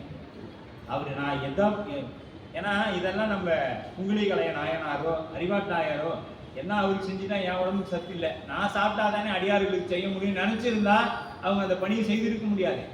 அந்த திருப்பணியை செய்திருக்க முடியுமா? போய் தாலியை விற்று அரிசி வாங்கிட்டோன்னா இவர் என்ன பண்ணிட்டாரு? குங்குளியை வாங்கிட்டு கோயிலுக்கு போயிட்டாரு. தாலியை விற்று அரிசி வாங்கிட்டோன்னா இவர் குங்குளியை விற்று இல்லை குங்குளியத்தை வாங்கிட்டு கோயிலுக்கு போயிட்டாரு. அப்போ சாமி அங்க என்ன பண்ணாரு? அல்லொத்த கண்டன் எம்மான் அருள்தர வந்தது. அப்ப சுவாமியை நம்பினாரு. சுவாமி அத்தனை எல்லாம் வைத்து வாங்க வல்ல பெருமான். நம்ம இடத்துல அந்த அன்பு வரலைங்க. அந்த அன்பு வந்துருச்சுன்னா, அவருக்கு நான் அடிமைங்கிற எண்ணம் நமக்கு வந்துருச்சுன்னா அத்தனையும் அவர் தந்துடுவார். எதுவும் நீ எங்கேயும் போய் நிற்க வேண்டாம், அத்தனையும் அவர் தருவார். உங்க வீட்டு வாசல்ல வந்து திருமால் பிரமன் கை கட்டி நிற்பான். எப்ப? உண்மையான அன்பும் பூசையும் நம்ம இடத்துல இருந்தா. இந்த அன்பும் பூசையும் நம்ம இடத்துல இருந்தா திருமால் உட்பட இந்திராதி தேவர்கள் எல்லாம் நம்ம வீட்டு வாசல்ல வந்து நிற்பாங்க. அதற்கு உதாரணம் நம்ம நம்பியார்கள். பறவை நாச்சியார் வீட்டுல சுவாமி போனது, அந்த வீதியில நடந்து போறாரு. எப்படி எதுக்கு போறாரு? அடியாரோட இல்லது. அந்த அன்பு ஏன் சுந்தரரோட பாட்டு, அந்த சுந்தரோட திருப்பாட்டை கேட்குறீங்க. அவன் நம்மளை பாடாம போயிட்டானா? ஏன்னா அவருக்கு ஒரே நண்பன் அவரு தாங்க, இவருக்கு ஒரே நண்பன் அவரு தாங்க. 2 நண்பர்களும் அப்படி இருக்கணும். இன்னைக்கு நம்ம நண்பர்கள் தினம் கொண்டாடுறோம். அந்த நண்பர்கள் சாயங்காலம் 8 மணிக்கு ஆரம்பிச்சு நைட்டு 12 மணியோட அந்த நண்பரோட ஃப்ரெண்ட்ஷிப் கட் ஆயிடும். பச்சை கலர் கோடு போவாங்க, நண்பர் பார்ட்டி கொண்டாடுவாங்க. 12 மணியோட அது முடிஞ்சோடனே அதுவும் முடிஞ்சிச்சு. இதுதான் நண்பர்கள் தினம். ஆனால் நம்ம சாமி அப்படி இல்லை. உனக்கு எல்லாமே நான் தான், எனக்கு எல்லாமே நீ தான். அப்படி இருந்த நட்பு அவங்க கொண்டாடலாம், நம்மளாம் கொண்டாடலாம். அப்ப விண்ணலாம் வரும் பெரும் வெள்ளம் மீது உள்ளிலாவிய பதைக்குறு காதல். இப்போ ஒரு பதட்டம் வருது, ஒரு பதட்டம் அப்படியே வருது. இப்போ எப்படி சாமி நாம வந்து காப்பாற்றணும்? அப்படியே சுவாமி என்ன பண்ற? அப்படியே அடுத்த பாடல் வருவாங்க. சூடா ரொம்ப சூடா இருந்தா சரியா இருக்குங்களா? திருக்கையால் தடுத்து நில்லாங்க. அப்ப அந்த திருக்கையால் என்ன பண்றாங்க? அம்பாள் தடுக்கிறாங்க, அது நிக்கல, வராதுன்னு சொல்லி நிறுத்துறாங்க, நிக்கல. தன்னிலா மலர் வேணியினாரை தழுவி கொண்டால் தன்னையே வைப்பார். இப்ப என்ன பண்ண அம்பாள்? அப்படியே சுவாமி போய் இருக்க அணைச்சுக்கிட்டான். இருக்க அணைத்து கொண்டால் மழை குளம் கொடி பரிவுலா பயத்தால் மாவின் மேவிய தேவநாயகனை முளை குவட்டோடு வடை கையால் நெருக்கி முருகு காதலால் இருகிடத் தழுவ சிலை தனி திருநுதல் திருமுலையாற்கு செந்தளிர் கரங்களும் மெத்துமெனவே கொலை களிறு உரி புனைந்த மேனி குலைந்து காட்டினார் விளைந்த கொள்கையினார். சுவாமி எப்படிப்பட்டவர்? இந்த இடத்துல சேர்க்கிறார் சொல்றாரு. இவர் எப்படிப்பட்டவர் எங்க சுவாமினா, இந்த யானை தோலை போர்த்தி கொண்டிருக்கக்கூடிய யானை தோல் எப்படிப்பட்டதுன்னு பாத்தீங்கன்னா ரொம்ப கடினமானது. அந்த அந்த தோல் நம்ம மேல போத்தோம்னா அடுத்த செகண்ட் நாம செத்துருவோம். அந்த உடம்புல இருந்து உயிர் பிரிஞ்சிடும். அவ்வளோ மொத்தமானது யானையோட தோல். அந்த தோலை கொண்டு மேல பட்டுடுச்சுன்னா மேல ஒரு போட்டு எடுத்தோம்னா போதும். இந்த போர்வை போல போட்டு எடுத்தோம்னா அந்த உடம்புல இருந்து உயிர் பிரிஞ்சிடும். அப்படிப்பட்ட தோளையே தான் போத்தி கொண்டிருக்கிறாருன்னா அவர் எவ்வளவு கடினமானவராக இருப்பார். அது சேக்குலார் பெருமாள் சொல்ல பாருங்க, எப்படிப்பட்டவரா சாமி? கொடை களிறு உரி புனைந்தது மேனி. கொடை களிறு அந்த அட்ட வீரட்ட தலங்கள்ல அந்த யானையை உரித்த அந்த வலுவூர் அந்த தலத்துல சுவாமி என்ன பண்ணுவார்? அப்படியே யானையை போத்திட்டு இருப்பார். அந்த போர்வை மாதிரி எடுத்து போத்திட்டு இருப்பார். குளிர்காலத்துல நாம எப்படி கம்பளி வேணும்னு கேட்கறோமா இல்லையா? வெயில் காலத்துல கம்பளி வேணாங்கிறோம். குளிர்காலம் வந்த உடனே இப்ப கார்த்திகை மாசம் வந்துருச்சா அடுத்து கம்பளி தேடுவோம். அந்த கம்பளியை தேடி அதை போத்திட்டோம்னாவே எனக்கு அது நமக்கு என்ன ஆயிடுது, குழு போய் குளிர் அடங்கிடும். குளிர் இல்லாத பொழுது அதை போத்திட்டோம்னா நமக்கு வெறியா இருக்கும். ரொம்ப வெய்யா வெக்கையா இருக்கும், சிரமமா இருக்கும். அப்ப நம்ம சுவாமி அது எல்லா காலத்தையும் போத்தி கொண்டிருக்கார். அப்ப எவ்வளோ, அதான் சொல்லுவாங்க புனலினும் தண்ணீர் இப்ப எவ்வளவு குளிர்ச்சியோ அதை விட குளிர்ச்சி எங்க சுவாமி. நீ எவ்வளவு வெப்பமோ அதை விட வெப்பமானவன் எங்க சுவாமி. ஆமா, இப்ப இது வந்து 1000 டிகிரி டெம்பரேச்சர், எங்க சாமி 2000 டிகிரி டெம்பரேச்சர். இது -30 டிகிரி, எங்க சாமி -80 டிகிரி. இப்படி எப்படி வேணாலும் போய்க்கலாம் நம்ம சாமிகிட்ட. அப்படியெல்லாம் வரக்கூடியவர் நம்ம பெருமாள். அப்படி இங்க குழைத்து காட்டி விளைந்த கொள்கினார். சாமி அப்படி குழைந்து போயிட்டாராங்க. எப்படி அந்த அந்த சுவடுகள் எல்லாம் இன்னும் காஞ்சி மாநகர் போனோம்னா நீங்க பார்க்கலாம். காஞ்சி தொண்டை நாட்டில் இருக்கக்கூடிய ஏறக்குறைய ஒரு 15 தலங்களுக்கு பக்கமா அன்னையோடைய அந்த தனங்களுடைய அடையாளம் பதியப்பட்டிருக்கும். ஏகம்பநாதரிடத்திலும் அது இருக்கும். அந்த 2 தனங்களுக்கு நடுவுல போய் அந்த லிங்க திருமணியை வச்சு அப்படியே அன்னை அப்படி கட்டி இறுக பிடித்து கொண்ட சிக்கன பிடித்தேன் எங்கிருந்து அருள்வது இனியே மாணிக்காசு சொன்னார். அந்த மாதிரி அப்படியே அன்னையானவள் அப்படியே அந்த 2 தனங்களுக்கு நடுவில் வச்சு அப்படியே இறுக பிடித்தார். மலை குல கொடி, எப்படி சாமி அப்ப அம்பாள் எப்படிப்பட்டவர், மலை குல கொடி, மலையத்து வசவனுக்கு குலதெய்வமாக விளங்கக்கூடிய கொடி. இந்த இடத்துல 2 சேரணுங்க, 2 அர்த்தங்கள் எடுத்துக்கொள்ளலாம். சிவப்புண்ணியார் சொல்றாங்க, அதாவது இந்த கொடி வந்து தானா வந்து வளராது. ஏதேனும் ஒரு கம்பு வேணும், மரமோ ஏதேனும் ஒரு கம்போ வேணும். அது இருந்தாதான் அதை பற்றி கொண்டுதான் இந்த கொடி வளர்ந்து போகும். தனியா இருக்காது. தனியா இருந்தா அது என்ன ஆகும், ரொம்பமா வளராது, அப்படியே கீழாப்புல நின்றுடும். சரிங்களா, மேல போகாது. அதனாலதான் நம்ம கொடி காய் இதெல்லாம் யாருக்கும் மரத்துல வருதா கொடியில வருதான்னு தெரியாது நமக்கெல்லாம். பாவக்காய், புடலங்காய் இதெல்லாம் கொடியில வருதா மரத்துல வருதானா, ஏ ஒன்னதான் போய் கேட்கணும். ஏ ஐயா, ஏ ஒன்னா, ஏ ஐயா, அதைத்தான் போய் கேட்கணும். சாமி இது என்ன, இது எங்கிருந்து வருது அப்படின்னு. நம்மளோட நிலைமை இன்னைக்கு அப்படிதான் விவசாயத்துல ஆயிடுச்சு. சரியா, விவசாயத்துல அப்படிதான் ஆயிடுச்சு. ஏல போயிட்டு இது என்ன இது அப்படின்னா, இது கொடியில் விளையக்கூடிய புடலங்காய்ன்னு அது ஒன்று சொல்லும். அதை நம்பிடுவோம், அதை நம்பிடுவோம் நாம. அப்படிதான் நம்மளுடைய நிலை. அப்ப அந்த கொடி அப்படிங்கிறது, கொடி இறைவன் என்கின்ற அந்த கம்பத்தை பற்றி வளரக்கூடியது. கொடி தனியா பயன் தராது அப்படிங்கிற. அப்ப கொடி பரிவுறு பயத்தால், அந்த பரிவுறு பயத்தால், அந்த பயம் என்ன, சாமி எடுத்துட்டு போயிட்டா நாம் என்ன ஆகுவோம் அப்படிங்கிற அந்த பயத்தால் மாவின் மேவிய தேவநாயகரை, மாவின் மேவிய தேவநாயகரை முளைக்கு வட்டோடு வடை கையால் நெருக்கி அப்படியே தன்னோட மார்போட அப்படியே இறுக அணைச்சிக்கிறாங்க. அம்பாள் என்ன பண்ணாங்க, தன்னுடைய மார்புல 2 தனத்துக்கு நடுவில் வச்சு அப்படி இறுக அணைத்துக் கொள்கின்றார். சிலை தணிது திருநுதல் திருமுலைக்கும் செந்தளிர் கரங்களுக்கும் எத்தனவே கொலை களிர் உரி. அப்ப அந்த யானை உரி போத்த இறைவனை என்ன பண்ண அப்படியே குலை. அப்ப சுவாமி என்ன பண்றாங்க, அதற்கு கேட்டால் கூட குலைந்துட்டார். இருக பிடித்து கொண்டதுல அம்பாள் என்ன ஆகிட்டாங்கன்னா குலைந்துட்டாங்க. இல்ல சுவாமி என்ன ஆகிட்டாரு, அம்பாள் பிடித்ததுல இறைவனானவன் குலைந்துவான். அப்ப இந்த இடத்துல இறைவன் குலைந்து கொடுக்கவில்லை என்றால் அடுத்த ஒரு கேள்வி வரணும். புராணம் சிந்திக்கணும்னா, குலையில இறைவன் குலைந்து கொடுக்கலைன்னா அம்பாளை என்ன பண்ணிருக்க முடியாது, இருக கட்சி கொண்டிருக்க முடியாது. அப்ப இறைவன் நினைத்தால் அன்றி யாராக இருந்தாலும் பிடிக்க. அப்ப அவன் அருளாலே அவன் தாள் வணங்கி, அவன் பெருமானுடைய திருவுள்ளம் கருணை இருந்தா மட்டும்தான் எதுவும் நடக்கும். இதெல்லாம் நம்ம புராணத்துல படிக்கிறோம், திருவாசகத்தை முற்றோதல் பண்றோம், திருமுறைகள் படிக்கிறோம். ஆனா போய் திருமாட்ட நிற்கிறோம். எங்க போறோம், பிரமாட்ட நிற்கிறோம். நவகிரகத்தை முன்னாடி இப்படி 7 சுத்து, இப்படி 2 சுத்து சுத்தணும். அவங்களுக்கும் கணக்கு தெரியும், நமக்கும் கணக்கு தெரியும். அவங்க நான் தான் அப்படிங்கிறத நீ ஏன்டா அப்படி போய் சுத்துறேன்னு கேட்கிறாரோ இருக்கு. சரியா, இதெல்லாம் நம்ம செஞ்சு கொண்டுதான் இருக்கிறோம். சுவாமி எப்படியோ மாணிக்க வாசக பெருந்தகையாச்சும் நம்மளை பெரம்பெடுத்து அடிக்காம விட்டாருன்னா சரி. ஏன்னா அவரும் எவ்வளவு காலம் தான் பார்ப்பாரு. ஏன்னா எத்தனை காலம் தான் நான் நாடகத்தால் நடிகார் போல் நடித்துன்னு நானும் சொல்றேன்.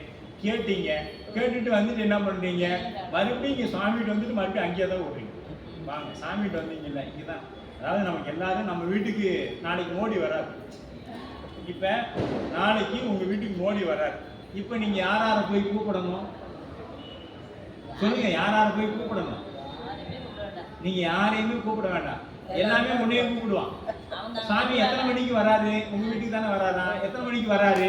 அவன் வரிசையா ஒவ்வொருத்தனா கலெக்டர்ல இருந்து என்ன கவர்னர் இருந்து எல்லாம் நமக்கு போன் பண்ணுவான். சாமி உங்க வீட்டுக்கு தான் வராரா? உங்க நம்பர் தான் கொடுத்துருக்காங்க. எத்தனை மணிக்கு வராரு? சரியான நேரம் என்ன? நான் அப்பதான் ஒரு 1/2 மணி நேரம் முன்னாடி வந்து நிற்க முடியும். அப்ப நீ சிவபூசை பண்றேன்னா இந்திரன், திருமால், பிரம்மா, தேவாதி தேவர் அத்தா அவங்க எல்லாம் என்ன பண்ணுவாங்க? 4 மணி நேரத்துக்கு முன்னாடியே வந்து நின்றுட்டு இருப்பாங்க. அப்பா இவன் இன்னைக்கு 4:30 மணிக்கு பூசை பண்ணுவான், இன்னைக்கு என்னன்னு தெரியல, 4:45 ஆச்சு பூசை பண்ணாம இருக்கிறான். அந்த திருநீர் கொஞ்சம் கிடைக்கும், அதுக்கும் நமக்கு வாய்ப்பு இல்லாத போய் மாட்டேங்குது இப்படின்னு என்ன செய்வாங்க? அவங்க எல்லாம் வந்து நிக்கிறாங்க. நாம என்ன பண்றோம்? அவசர அவசரமா சிவபூஜை பண்ணிட்டு இங்க வந்து அவனுக்கு பின்னாடி நிற்கிறோம். அவன் ஏண்டா நானே இன்ன வரைக்கும் அங்கதான் உன் பின்னாடி நின்னேன், நீ ஏன்டா இங்க வந்து நிக்கிற அப்படின்னு சொல்லி அவன் நம்மளையும் கேட்பான். இன்ன வரைக்கும் நான் தான் உன் பின்னாடி நின்றுட்டு இருந்தேன், இப்ப எதுக்கு நீங்க வந்து இருக்கிற? குலதெய்வமும் அதைத்தாங்க. குலதெய்வம்ங்கிறது ஒன்றும் நம்ம முன்னோர்கள் அவங்க வழிபாடு பண்ணணும். வழிபாடு பண்ணி அப்பா பரவாயில்ல, இது எப்படியோ நம்மளோட குடும்பத்திலிருந்து இது இங்க போயிடுச்சே. அப்போ குலதெய்வம் போன ஜோசிகாரன் சொல்லிட்டான், போச்சு அவ்வளவுதான், உனக்கு என்ன ஆகி போச்சு? அதுதான் தோஷமே, அதுதான் தோஷம். உன் பையன் கல்யாணம் நடக்கல, வருமானம் இல்லை, உனக்கு எல்லாருக்கும் அப்படி. அதுக்கெல்லாம் காரணம் இல்லை, நான் முன் செய்த வினை தான் காரணம். இதுக்கெல்லாம் குலதெய்வம் காரணம் இல்லை. இதெல்லாம் தப்பான ஒரு கருத்து. குலதெய்வ வழிபாடு இல்லைன்னா சிவபெருமான் வந்தால் நீ எந்த தெய்வ வழிபாடுமே பண்ண தேவையில்லை. எல்லாம் தூக்கி ஓரம் கட்டி வச்சிடலாம், எல்லாத்தையும் தூக்கி மூட்டை கட்டி பரவாயில்ல போட்டுடலாம். நீ நேராக சாமி மட்டும்தான். சாமி வழிபாட்டுக்கு வந்தா போதும். இதெல்லாம் எப்ப நாம உருகிய அன்போடு சாமி வழிபாடு பண்றோம், இதை நல்லா உருவாங்கி அது வரைக்கும் நானும் போய் சிவ பூஜை பண்ணேன். ஆனால் இதெல்லாம் எப்போ வரும் அப்படின்னா இயல்பா நம்ம இடத்துல வரணும். இது சுவாமி இடத்துல அன்பு வந்துருச்சுன்னா தூங்கி கொண்டிருக்கக்கூடிய குழந்தையின் கையில் இருக்கக்கூடிய பொருள் தானாக விடுவது போல இதெல்லாம் வழிபாடு செய்யறதுக்கு நமக்கு நேரம் இல்லாத போகும். அப்ப எப்ப போகும்னா என்னைக்கு அன்பு நம்மை மறந்த அன்பு இறைவன்பால் வருகிறதோ அப்பொழுது இதெல்லாம் நம்ம விட்டு போயிடும். அது போனுச்சுன்னா பெருமான் மட்டுமே நிற்போம். அந்த அளவுக்கு நாம அன்பு செலுத்தணும் அப்படின்னு மணி நினைச்சு 6:45 சொன்னேன். அப்ப அப்படியே என்ன பண்ணிட்டாங்க? சுவாமி அந்த அருளால தான் அவங்க சுவாமியை தழுவி கொண்டாங்க. அடுத்தது கம்பர் காதலி தழுவ மெய் குலைய கண்டு நிரம்பவும் சரியவும் ஆன உம்பரே முதல் யோனிகள் எல்லாம் உயிருக்கு யாக்கையும் உருகி ஒன்று ஆகி எம்பிராட்டிக்கு மெல்லியார் ஆனார் என்றும் ஏகம்பர் என்று எடுத்து ஏத்த பம்புலா மலர் நிறைய விண்பொழிய கம்பையாரும் வணங்கியது அன்றே. அவ்வளோ வேகமா வந்து ஆறு என்ன பண்ணிடுச்சிங்க? அப்படியே வந்து அம்பாளை வணங்கு. இப்பதியா நாம சரியா அது செய்திருந்தோம் அப்படின்னா, எதை அந்த வழிபாட்டை செய்திருந்தோம் அப்படின்னா இவங்க என்ன பண்ணுவாங்க?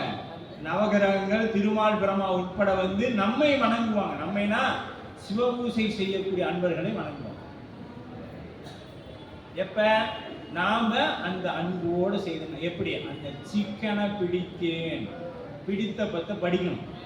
பால் நினைந்துட்டும் தாயினும் சால பறித்து நீ பாவியனுடைய ஊனினை உருக்கி உள்ளொடி பெருக்கி உழப்பிட ஆனந்தமாய தேனினை சொரிந்து புறம்புறம் தெரிந்த சிவமே சிவபெருமானே யானுனை தொடர்ந்து அந்த இடத்துல தொடர்ந்து சிவபூஜை எடுத்து 2 நாள் பண்ணிட்டு 4 நாள் லீவ் விட்டுட்டு குருநாதர் சொல்லிக்கிறார் 3 நாள் வரைக்கும் பண்ணாமல் இருந்தா கூட பிரச்சனை இல்லை அப்படின்னு. 3 நாள் வரைக்கும் பண்ணாமல் இருந்தா பிரச்சனை இல்லை, 4ஆவது நாள் பண்ணிக்கிறது. 3 நாள் வரைக்கும் சாப்பிடாம இருந்தா உடம்புக்கு எந்த பிரச்சனையும் இல்லைனா எங்க விட்டுருவோமா? விட மாட்டேன். அப்ப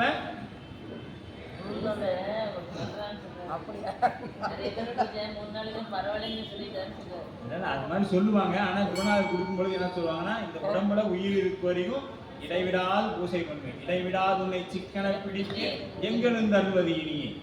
சரிங்களா? நற்றவா உன்னை நான் மறைக்கும் சொல்லும் நம சிவாய. அது எப்படி நான் மறந்தாலும் நாக்கு சொல்லும் அப்படின்னா சொல்லும். இப்ப இந்த அம்மாங்கிற ஒண்ணு நாம உள்ளார வாங்கி வச்சுக்கணுமா? எங்கேயாவது இடிச்சிட்டோம்னா என்ன சொல்றோம்? அம்மான்னு சொல்றோமா இல்லையா? ஆனா அம்மா அங்க இல்லவும் இல்லை, அம்மாவை நாம நினைக்கவும் இல்லை. எப்படி சொன்னோம் அப்படின்னா நமக்கு ஆபத்துனா அம்மா வருவா அப்படிங்கிற எண்ணத்துல குழந்தையில இருந்தே அது அப்படியே வந்துருச்சு. வந்ததுனால அது சொல்லிட்டு இருக்கு. அது போல நமக்கு வரக்கூடிய இன்ப துன்பங்கள் எல்லாம் சிவபெருமான் தான் நினைச்சா இடிச்சோன்னா நமக்கு என்ன வரும்? சிவா சிவாய நம, நஞ்சுண்டேஸ்வரா, நஞ்சுண்டா நீலகண்டா, இப்படி ஏதாவது ஒன்று நம்ம இடத்துல வந்து முடிக்கும். இல்லைன்னா எமன் கொண்டாடி தான் இருக்கணும். ஐயோ எமனோட கொண்டாடி தான் கொடுக்கணும் ஐயோ அப்படின்னு அவர் தான் கொடுக்கணும். அப்ப நமக்கு ஏன் ஐயோ வருது? சுவாமி நினைக்கல. சுவாமி நினைச்சிருந்தோம்னா நம்ம ஐயோ கூப்பிட மாட்டோம். சாமி நினைக்காதனால அப்ப நினைச்சீங்க பெருமானை நினைக்கல, நினைச்சோம்னா தர்மம் வரமாட்டான். பெருமானை நினைக்கலன்னா தர்மம் வந்துடும். ஏன்னா அவன் மேலே அவன் செய்யணும். இல்லை அப்படின்னா நினைச்சிட்டோம் அப்படின்னா அவர் என்ன பண்ணுவாரு? அப்பர் சாமி சொன்ன மாதிரி அப்பர் சாமி கால பாச பதிகம்னு ஒன்று பாடிக்கிறார். எப்பா கூப்பிட்றாரு, யமனை கூப்பிட்டீங்கவா உனக்கு ஒரு ஆர்டர் போடுறேன் அப்படின்னு. யாருங்க? நம்ம நாவுக்கரச பெருந்தகை தாண்டக சதுரர் சொல்றாரு, இங்கேவா உனக்கு ஒரு ஐடியா சொன்னேன். என்னப்பா நீ வந்து சாமிகிட்டலாம் போய் அடித்தீங்க குழந்தைங்களும் என்ன பண்ணணும்னா உங்கள் ஆளுங்கெல்லாம் சொல்லிவிடு, உங்கள் கட்சிக்காரங்கெல்லாம் கூப்பிட்டு சொல்லிடு. எங்கள் ஆளுங்க எல்லாம் எங்கள் சின்னத்தோடு வருவாங்க. அவங்க முன்னாடி போனீங்கன்னா என்ன பண்ணுற, ஒரு கும்பிட போட்டு நீ பாட்டுக்கு போயிடு, நீ எது பிடிச்சிட்டு போயிடாது, அப்புறம் உதவு விழுந்துடும். நாவுக்கரசர் காலநாச பதிகத்தில் சொல்கிறாங்க. அதெல்லாம் நீ எது பண்ணிடாத, அவங்கள நேரில் பார்த்து ஒரு கும்பிடு போட்டுரு. இது கந்தபுராணத்துலையும் சொல்லப்படும். கந்தபுராணத்துலையும் ஏன்னா நமக்கு சஷ்டி தொடங்க போகுது. கந்தபுராணம் முடிந்த அளவு எல்லாரும் கேளுங்க, படிங்க, சரிங்களா?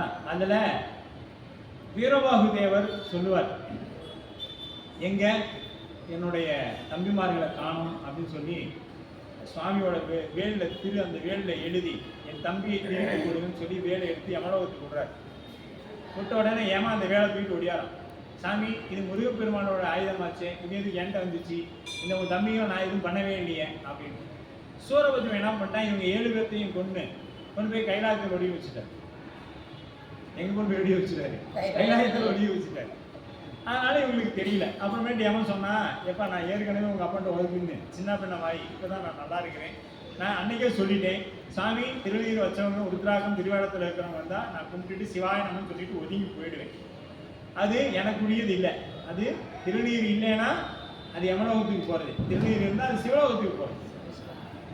அப்ப திருநீர் இல்லைன்னா நம்ம அப்ப என்ன பண்ணணும்? தூங்கி எழுந்திரிச்சோன்னே திருநீர் பூசிக்கணும். இடையில தண்ணி குடிக்க எழுந்திரிக்கிறோம், என்ன பண்ணணும்? திருநீர் பூசணும். இல்லைன்னா நைட்ல யம வந்துடுவான் நம்மளுடைய வீட்டுக்கு போற. திருநீர் பூசனா யம வந்து நின்றுக்குவான். திருநீர் பூசிட்டா பூதகணங்கள் தான் வந்து நிற்கும். ஆனா போறது உறுதி. ஆனா எங்க போறது நம்ம கையில இருக்கு. நாம திருநீர் பூசணும்னா சிவலோகம், இல்லைன்னா யமலோகம், எது வேணும் நம்மளால முடிவு பண்ணிக்கணும். நீ புண்ணியம் பண்றியோ இல்லையா, திருநீரை பூசி அப்படின்னு சொல்லி சொல்றாங்க. அதன் பிறகு இவரு போய் நான் அன்னைக்கே சொல்லிட்டேன் அப்பாட்ட, இதெல்லாம் நான் செய்ய மாட்டேன், இருங்க என்னோட நான் கண்டுபிடிச்சு சொல்றேன்னு அப்படியே நானும் நிச்சயில உட்காரு இருப்பா, நான் கொண்டு போய் கூட்டிட்டு வரேன்னு கொண்டு போய் உயிர்ப்பித்து கொண்டு வந்து கொடுத்துட்டு போயிடுறேன். இந்தா ஒப்படைச்சிட்டேன், மீண்டும் ஏதாவது ஆயுதத்தை அங்கே விட்டுறாதீங்க, நான் ஒரு தாட்டி தின்னதே போதும். ஏன்னா ஒரு தாட்டி அது எந்த காலில் உதைத்தார் யமனை, எந்த காலில் உதைக்க கூட இல்லைங்க, தள்ளிவிட்டாருன்னு தான் சொல்லப்பட்டேன். இடது காலில் சும்மா போய் நம்ம என்ன பண்ணுவோம், ரோட்ல கிடக்கிற கல் இப்படி தள்ளுற மாதிரி ஒரு தள்ளினார் யமனை, அவ்வளவுதான் முடிஞ்சுட்டான். யமன் முடிஞ்சுட்டான். அந்த அளவுல தான் நமக்கு சுவாமி கொடுக்குது. அப்ப திருநீர் வச்சுட்டு என்ன ஆகிட்டோம், நமக்கு யமனிடத்திலிருந்து நம்மை யமலோகம் போக மாட்டோம், கேரண்டி. இதுக்கு வந்து அப்பர் சாமி உள்பட கந்தபுராணம் உள்பட நமக்கு என்னது உறுதி கொடுத்திருக்கிறாங்க, உறுதிமொழி கொடுக்கப்பட்டிருக்கு.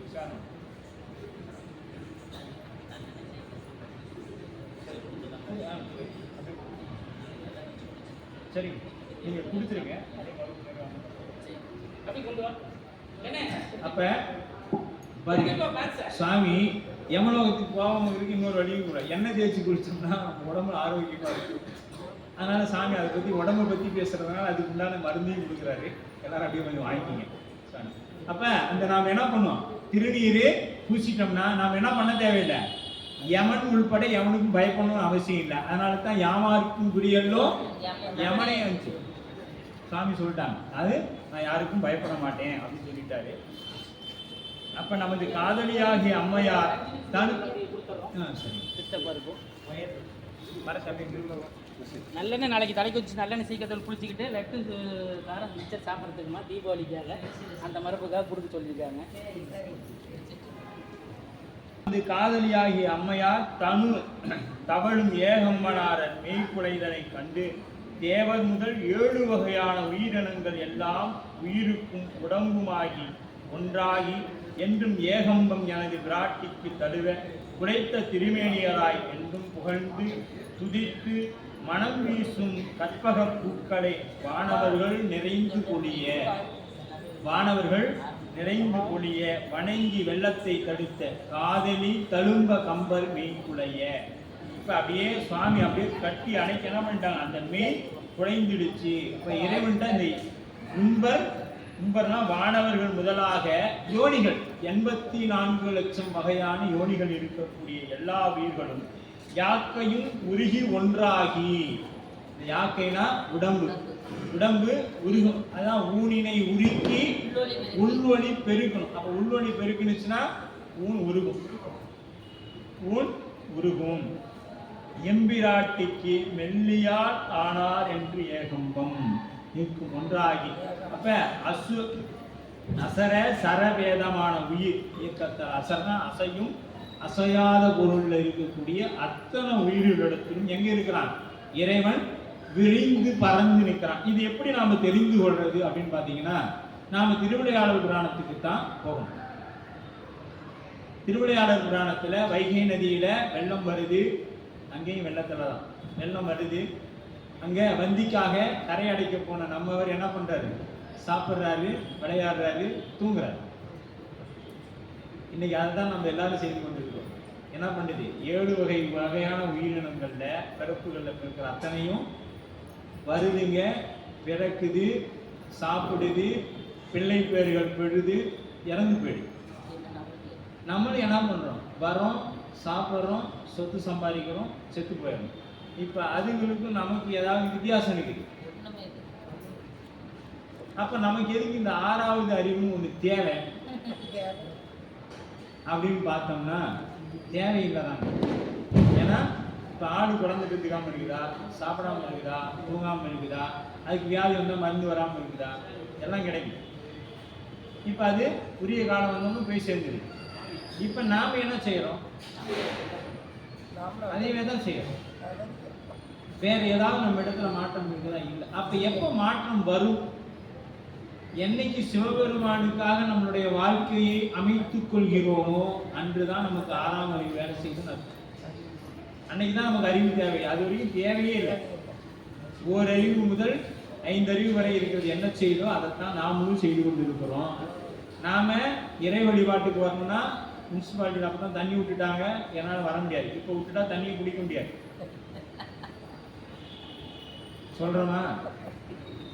ஏன்ப்பா உச்சிகாலம் வரல, காலையில் நேரத்தில் 8 மணிக்கு ஒரு வேலை, ஆனால் இன்னைக்குன்னு பார்த்தாங்க 3 நாளாக வராது, தண்ணி வந்துச்சு.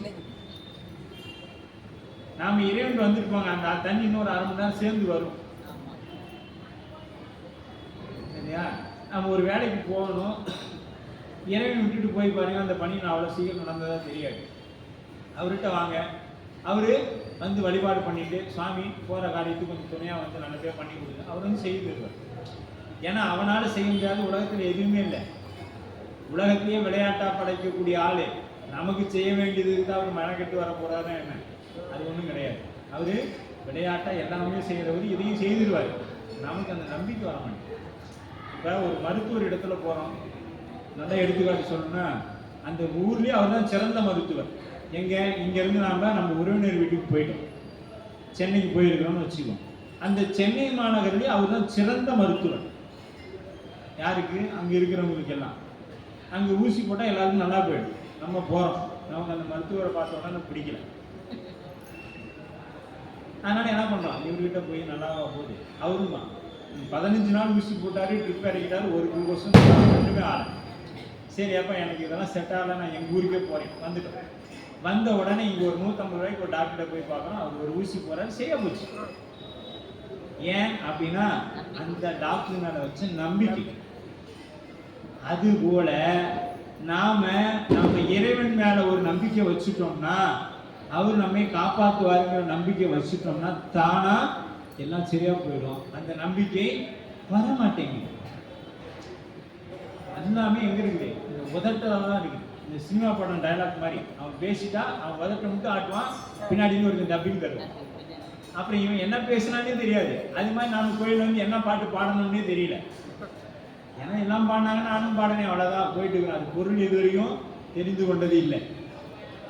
இந்த பாடெல்லாம் பாடணுமே, ஏதாவது பொருள் தெரிந்து கொண்டோம்னா இல்லை. வந்தோம், எல்லாரும் கத்துனாங்க சாமி, நானும் கத்தினேன், அவ்வளோதான் முடிஞ்சு போச்சு. நானும் போய் திருமுறை பாடினேன், அவ்வளோதான். எங்க அதுதான் சொல்றதுங்க. திருக்குறள் 1330 படிக்க வேணாம், ஒரே ஒரு திருக்குறள் படிங்க, அதன் வழியில நில்லுங்கன்னு தான் சொல்லியிருப்பாரு. கற்க, அது அவரே சொல்லியிருப்பாரு. கசடு அற கற்கணும். நம்ம ஒரு கற்றுக்கொள்றோம் அப்படின்னா நம்ம இடத்தில் இருக்கக்கூடிய கசடெல்லாம் போற வரைக்கும் கற்கணும். அதை கற்ற பின்னாடி அது போயிடும், நம்ம விட்டு போயிடுச்சுன்னா மெய் நமக்கு தெரியும். அதுபோல கல்வியை கற்கவும். இப்ப நம்ம ஞான நூல்களை எல்லாம் படிக்கிறோம், பாராயணம் பண்றோம் அப்படின்னாக்க என்ன பண்ணணும்? அந்த கசடுகள் நீங்கும் வரை எப்படியெல்லாம் அதில் நீக்கப்படுது அப்படிங்கிறத பார்த்து நாம உணர்ந்து படிக்கணும். எப்படி படிக்கணும்? உணர்ந்து சொல்லிய வாட்டின் பொருள் உணர்ந்து சொல்லுவார் செல்வர். அப்பதான் நீ சிவபுரத்துக்கு போக முடியும். அப்பதான் சிவபுரத்துக்கு போக முடியும். அது வரைக்கும் என்ன பண்ண முடியும்? கேட்டுக்கொண்டு இருக்கலாம், பாடிக்கொண்டு இருக்கலாம். அப்ப இப்ப நான் பாடுறது புண்ணியமே இல்லையா? அப்ப நீங்க இப்படி சொல்றீங்களே அப்படின்னு ஒரு கேள்வி வந்தால் அடுத்தது உனக்கு சிவம் சார்ந்த பிறவி கிடைக்கும். என்ன கிடைக்கும்? சிவம் சார்ந்த பிறவி கிடைக்கும். அதுல எந்த மாற்றமும் கிடையாது. நமக்கு அடுத்தது ஏதாவது புண்ணியம் செய்த நல்ல ஒரு சிவபூசை பண்றாங்க வீட்லயா பிறக்க வைப்பார். இதுல மாற்று கருத்து நமக்கு இல்லை.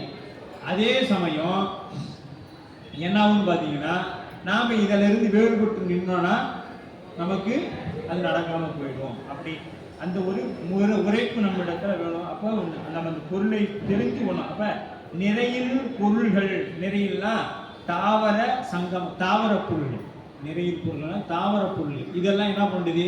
எல்லாமே வந்து போகுது. தேவர் முதலாக 800 இப்ப எல்லா தேவர்களும் மனிதர்களும் பிறப்பு பற்றி 7 வகைப்படும். நாம் இதை முன்னமே பார்த்துட்டோம். பிறப்புகள் எத்தனை வகை? 7 வகைப்படும். 84 லட்சம் வகையாக இருக்குது. ஊனும் வருகிறது. அதனுள் இந்த உயிரும் உருகி, ஊனும் உருகி உயிரும் உருகணும். உருகினுச்சுன்னா ஒன்றாகி உருகலாகிய ஒரே உணர்ச்சியின் வசப்பட்டமையாகிய உருகனாதான் கசிந்து உருகி கண்ணீர் அருகி ஓதுவாதமை நன்னெறிக்கு உய்ப்பது வேதம் 4 மெய்ப்பொருள் ஆவது நாதன் நாமம் நமசிவாய். அது எப்படி ஓதணும்? உருகி. ஆமா, கசிந்து உருகணும். கசிவு எப்ப வரும்? நம் உள்ளத்துல என்னைக்கு இறைவன் வந்து நிற்கிறானோ, கூடிய நெஞ்சத்து கோயிலா கொள்வான். அந்த நெஞ்சத்தை இறைவன் கோயிலா கொள்ளினா. ஏங்க கண்ணை மூடிட்டா அந்த படத்துல என்ன வந்துச்சு, சீரியல் என்ன ஓடுதுன்னா தெரியக்கூடாது. இப்ப சுவாமிக்கு அபிஷேகம் பண்ணி கொண்டிருக்கிறாங்க. ஆஹா, கூத்த பெருமானுக்கு இப்பொழுது தீபாராதனை காமித்துக் கொண்டிருக்கிறாங்கன்னு வரணும். கண்ணை மூடனோடனே இன்னைக்கு இந்த என்னமோ ஒரு சீரியல்ல என்ன ஓடிட்டு இருக்குது, அதுல வந்து இப்ப என்ன நடக்குது, மருமக போயிட்டாளா, மாமியாவை கொண்டுட்டாளா அப்படின்னு நினைக்கிறாங்க. நமக்கு அதுதானே வருது. ஏன்னா நம்மளுடைய உள்ள எங்க ஒடுங்கி போய் நிக்குது? சீரியல்ல ஒடுங்கி போய் நிக்குது, நாடகத்துல ஒடுங்கி போய் நிக்குது. நாம எங்க நிக்கணும்? பெருமாள் இடத்துல நிக்கணும். அந்த அன்பு வரணும். அப்ப அந்த மாதிரி ரெண்டும் எப்படி? ஊனும் உருகி உயிரும் உருகி இருந்தா பெருமானங்க குலைந்த மேனியனாக வந்து நிற்பான். அப்ப அவனே தானே ஆகி வினையின் போக்கும் வரவும் போக்கும் வரவும் புரியா மனையின் நீக்கமரம் என்று நிற்கும் அன்றே சொல்லிடுச்சு அந்த 8வது நூற்பாடு. ஆமா, அவனே தானே ஆகி ஆமா வினையின் நீக்கம் போக்கு வரவு புரிய அது வன்மையின் நீக்கமன்றி நிற்கும் என்ற ரெண்டாவது. அவையே தானே. ஆமா, சிவஞான போதத்தோட ரெண்டாவது சுத்தி அவையே வாங்கி. தானே. எவ்விருக்கும் அவையாகி கலந்து இறைவன் நிற்கின்றான். அவையே ஆகி குலைந்து அடைந்து வைகி. இப்போ நமக்கு எப்படி எல்லாமா நிற்கிறாங்கிறதுக்கு நம்ம அந்த பிரம்படி கதைக்கு வந்தோம். அது கூட வேற வந்துட்டாங்க இல்லையா? பிரம்படி கதைக்கு வந்தோம். எப்படி எல்லாமா நிற்கிறான் அப்படிங்கிறதுக்கு அங்க பெருமான் அங்க வேலை செய்யும் பொழுது அடித்தது யார் அடிச்சாரு? அந்த கூலியாளா வந்தவன அடிச்சாரு. அங்க யாருக்கு எல்லாம் அடிபட்டுச்சு? எல்லா உயிரினங்களுக்கும் அடிச்சிச்சு. அப்ப எல்லாமாய் அல்லதுமாய் இருந்ததனை இருந்தபடி இருந்து காட்டு. சுவாமி எல்லாமாவும் இருக்கிறார். அது அப்பா இது எல்லாமே சாமி தான் அப்படின்னா இல்ல, இதெல்லாம் கடந்தும் இருக்கிறார். எல்லாமாய் அல்லதுமாய் இருந்ததனை இருந்தபடி இருந்தார். எல்லாமாவும் இருக்கக்கூடிய பெருமான் அது எல்லாமும் கடந்தவனாகவும் இருக்கிறான் அப்படின்னு சொல்ற. அப்ப அப்படி யோனிகள் அடுத்து எல்லா யோனிகளிலும் எல்லா யோனிகளிலும் எல்லா உயிரினத்திலும் இறைவன் இருக்கிறான். விண்பொழிய தேவர்கள் போற்றி பூமாரி பொழிய விண்ணுலகத்தவரும் கம்பையாரும் வணங்கியது. வெள்ளம் தணிந்து என்ன பண்ணுறது? கம்பையாரே என் பிழை பொறுக்கும்படி அம்மையாரை வேண்டியது. கம்பையார் என்ன பண்ணுச்சிங்க? பிழை பொறுக்கும்படி வேண்டியது. பூதியாகிய புனித நீரு ஆடி பொங்கு கங்கை தொய் முடிசடை புனைந்து காதில் வெண்குலை கண்டிகை தாழ கலந்த யோனியில் மருங்கிய கருத்தால் ஆதிதேவனால் ஆயும் மாதவம் செய் அவ்வரங்குளோ ஆகிலம் இன்று அளித்த மாது மெய்ப்பயன் கொடுப்பதே கொண்டு படை தழும்ப உடன் முளைச்சுவடு அணிந்தார். சுவாமி இப்ப என்ன பண்றாங்க? பூதி. பூதி அப்படின்னா என்னங்க? செல்வம். பூதி செல்வம். இன்னொன்னு செல்வத்துக்கு இன்னொரு பேர் திருநீற்று செல்வம். அப்படி சொல்லணும். நமக்கு செல்வம்னா எது? செல்வ நெடுமாடம் சென்று சேர்வாங்கி செல்வம் அதிகோய செல்வம் உயர்கின்ற செல்வவாழ் தில்லை சிற்றம்பலமேய செல்வன் களவேற்றும் செல்வம் செல்வமே. சிவபெருமானுக்கு தாங்க நமக்கு செல்வம். இந்த திருநீர் தான் நமக்கு செல்வம். பூதி. அதனால பூசுவது வெந்நீர். பூதி என்பது பூசுவதும் வெந்நீர், புண்பதும் பொங்கரவும், பேசுவதும் திருவாயார், மறைபோலும் தானியடி. மறைபோலும் தானியடி அப்படிம்பார். அப்ப குளையும் கண்டிகையும் தாள. சுவாமி எப்படி இருப்பாங்க? குளையும் கண்டிகை. கண்டிகைனா எதுங்க? கழுத்தை ஒட்டி போடக்கூடிய இந்த உருத்திராக்க மாலை கரெக்டாக இந்த தொண்டைக்குழியில் நிற்கணும். அதுக்கு பேர் தான் என்னதுங்க? கண்டிகைன்னு பேர். இதை யாரெல்லாம் அணியலாம்? எல்லாரும் அணியலாம். குழந்தைகள் அணியலாமா? அணியலாம். பெண்கள் அணியலாமா? கட்டாயமா அணியலாம். அதுக்கு உதாரணம் தான் அன்னையார். இப்போ அம்மை போட்டுக்கொண்டு தானே பூசை பண்ணுறாங்க. அம்மை போட்டுக்கொண்டு தான் பூசை பண்ணுறாங்க. அப்போ நாம போடலாமா? ஒரு கேள்வி. நாங்கள்லாம் வந்து எல்லாரும் மங்கையர்கரசியார், காரைக்கால் அம்மையார், இவங்கெல்லாம் இசை ஞானியார், இவங்க எல்லாம் போட்டுக்கிறாங்க. போடலாம். எல்லா உயிருக்கும் இறைவனிடத்தில் பேதம் இல்லை, போடலாம் அப்படிங்கிறது சொல்லப்படுது. அதான் நம்ம ஐயாவும் ரொம்ப விரிவாக பேசுகிறாங்க. நம்ம திருவிடங்களை பற்றி நிறைய இடத்துல பேசிட்டதுனால அப்படியே போகலாம். அப்போ தாள அணிந்து என்பது உபச்சாரம். அப்போ காதிலும் உருத்திராக்கம். இப்போ அதுவும் இல்லாத இந்த குண்டலம் போடுறோம் இல்லையா? காதலையும் நாங்கள் என்ன பண்ணலாம்? உருத்திராக்கமாக போட்டுக்கலாம். காதில் உருத்திராக்கம் போட்டுக்கலாம். நீங்கள் தோடில் போட்டுக்கலாம், மோதிரத்தில் போடலாம், எதில் வேணாலும் நீங்கள் பயன்படுத்திக்கலாம். இடுப்புக்கு கீழே மேலே எங்கேனாலும் நீங்கள் உருத்திராக்கத்தை பயன்படுத்தி கொள்ளலாம். இடுப்புக்கு கீழே போகக்கூடாது. இடுப்புக்கு மேலே நீங்கள் எங்கே வேணாலும் தாராளமாக பயன்படுத்தலாம். சாமி நான் தோடு போடலாமா? தாராளமாக போட்டுக்கோ. மோதிரம் போடலாமா? போட்டுக்கோ. அட்டைங்கிட்ட சேர்த்து போட்டுக்கலாமா? சேர்த்து போட்டுக்கோ. தாலியில் போடலாம். எதில் வேணாலும் எல்லாத்துலேயும் தாலியில் போட்டுக்காங்க. தாராளமாக போடலாம். எதில் வேணும் அதான் சொல்கிறேம்மா. இடுப்புக்கு மேலே நீங்கள் எந்த அணிகலனோட சேர்த்து வேணாலும் போட்டுக்கலாம். எதை போட்டாலும் இந்த கண்டிகைங்கிற ஒன்று கட்டாயமாக இருக்கும். கண்டிகைங்கிறது கட்டாயமாக இருக்கும். இல்லைன்னா காலம் கயிறை போட்டுருவோம். கண்டிகை போடலாம்னா காலம் கயிறை போட்டுருவோம். இந்த கயிறு போடலாம், அந்த கயிறு மொத்தத்தில் ஏதாவது அந்த கயிறு வராமல் இருக்கணும்னா இந்த கயிறு போடலாம்.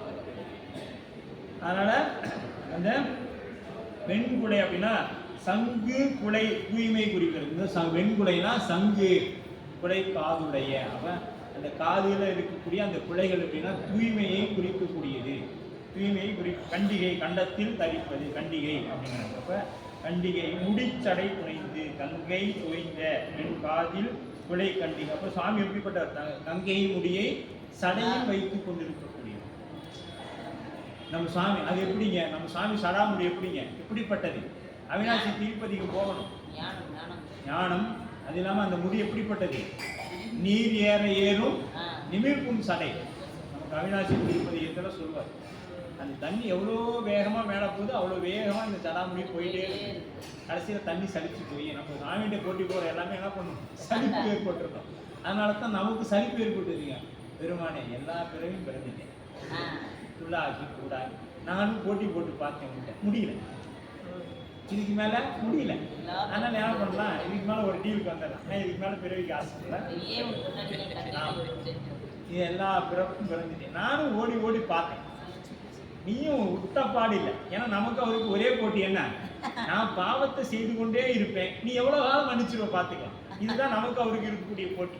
நான் வெறும் பாவமாவே பண்ணுவேன், நீ எவ்வளவு காலம் தான் என்னை மன்னிப்ப அப்படிங்கிற போட்டியில அவர் ஜெயிச்சிடுறாரு, மன்னிச்சுட்டே போயிட்டாரு. அப்புறம் நாம சலிப்பு ஏற்பட்டு சிரிக்கமா நம்மளால பாவம் பண்ணவே முடியல. அப்பதான் சில பேர் சொல்லுவாங்க, நீ சிவனடியா இருக்கிறாங்க, இதெல்லாம் முதல்ல எப்படி இருந்துச்சு தெரியுமா? எப்படி இருந்துச்சு தெரியுமா? ஊர்லயே இது மாதிரி ஒண்ணு இல்லை, ஆனா இன்னைக்கு இது மாதிரி யாரும் இல்லை. சொல்றோமா இல்லையா? நிறைய பேர் நம்ம காது கூடவே பேசுறாங்க, இவன் இருக்கிறான் பாரு. அப்பெல்லாம் பைக்கை தலைகீழா வச்சு ஓட்டுவாங்க, தலைகீழா வச்சு ஓட்டுவோம். இன்னைக்கு பாரு அது இருக்கிற இடமே தெரியல, இப்படி ஆயிடுச்சு. இப்படி ஆயிடுச்சு அப்படின்னு சொல்லுவாங்க. ஏன் அப்படின்னு பாத்தீங்கன்னா சுவாமி மேல வைத்த அன்பு அதுதான் நம்மளை மாத்திடுச்சு. சுவாமி மேல வைத்த அன்பு. சாமியும் பார்த்தாரு, நம்ம போட்டியில தோத்துட்டோம், சரண்டர் ஆயிட்டோம். சாமி இதுக்கு மேல என்னால ஓட முடியாது, பார்த்து ஏதோ கொஞ்சம் சரி பண்ணிடுங்க அப்படின்னா, சரி விடு, எல்லா பிறப்பும் கிடந்து இழைக்கு. அந்த சலிப்பு ஏற்படணும், சலிப்பு ஏற்படணும். அது ஏற்பட்டாதான் நாம் என்ன பண்ணுவோம்? களைப்பும் சலிப்பு ஏற்பட்டாதான், இப்போ இதுக்கு மேலே நம்மளால முடியாதுன்னு சொன்னாதான் இதுக்கு மேலே வேணாலும் தேவை, இதுக்கு மேலே கெட்டதா வர சொல்ல மாட்டேன் குடி எல்லாம். அப்போ அப்போ அப்படி இருந்தப்போ கூட பிரச்சனை இல்லையா? எனக்கு இந்த ருத்ராட்சம் போட்டு கூட வந்துடும். அப்போ ஒட்டுமொத்த பிரச்சனையும் என்றதான் வந்து நிற்குது, ஒட்டுமொத்த பிரச்சனையும் என்றதான் வந்து நிற்குது. ஆமா, அப்போ லிஸ்ட் எடுத்தா அத்தனை இருக்கு, என்ன கொடுத்து கழிச்சா அவருக்கு. நம்ம சுவாமி என்ன பண்ணாருன்னா கொடுக்காமலாம் விட மாட்டார், ஊட்டுவார். அதுக்குன்னா மருந்து சேர்த்துக்குவார், இனிப்போ கசப்போ கொடுப்பாரு. அதுக்குன்னா மருந்து குடிக்க வச்சுட்டு என்ன பண்ணுவாரு? நல்ல டாக்டர் கொண்டு சேர்த்து நல்லா பண்ணுவாரு, கொண்டு வந்து வச்சு மறுபடியும் அடுத்த விளையாட்டை ஸ்டார்ட் பண்ணிக்குவார். ஆமா, 6 வருஷம் அவருக்கு கொடுத்துருக்கிறார் சுவாமி. 6 வருஷம் அவருக்கு சுவாமி கொடுத்துருக்கிறார். அப்படியே என்ன பண்ணது? கலந்த யோகத்தின் மருவிய கருத்தால் மாதவம் செய் அவ்வரத்தால் கலந்து யோகம். அப்ப சுவாமி என்ன பண்ணாரு? இதெல்லாம் நமக்கு அப்படியே கலந்து யோகத்தின் மருவிய கருத்தால் ஆயு மாதவம் அறிஞர் இத்தவங்களுக்கெல்லாம் கோலத்தில் நீர் பூசுதல், சடாமுடி புனைதல், இதெல்லாம் எனது அடையாளங்கள். சுவாமி புலையும் கண்டிகையும் தாள அணிதல் தானிருத்தல் முதலியவை எல்லாம் தவக்கோலங்கள். திருநீர் பூசினா தவம் பண்ணணும். இப்போ திருநீர் எல்லாராலையும் பூசிட முடியாது. எத்தனை பேர் நமக்கு எடப்பாடியில் இருக்கிறாங்க? அத்தனை பேர் திருநீர் பூசிடுறாங்களா? இல்லை. தவமும் தமமுடையோர்க்கே. அப்போ திருநீர் பூசினா அந்த ஆன்மா அந்த உயிர் புண்ணியம் பண்ணியிருக்குது, அதனால அது திருநீர் பூசுது. நமக்கு பெரிய புராணத்தில் என்ன சொல்லப்பட்டிருக்குது? வேடத்தை கண்டா பூசும் நீரு போல் ஆரம் கண்டிகை ஆடையும் கந்தையை பாரம் ஈசன். நமக்கு அடிச்சேரன்னு நம்ம இந்த புராணம் தொடர்ந்து முடிச்சு சொன்னாரா? நமக்கு இப்போ திருநீர் பூசவங்க பார்த்தா என்ன பண்ணோம்? அவங்க வந்து உருத்தராகம் போடலை, அவங்க வந்து நேற்று நைட்டு அந்த கடையில் பார்த்தேன், இதெல்லாம் நமக்கு தெரியக்கூடாது. திருநீர் பூசிக்கிறாங்களா பார்த்து கூப்பிட்டு நீயே அது என்னத்தோட சின்னம்? சிவபெருமானுடைய சின்னம்.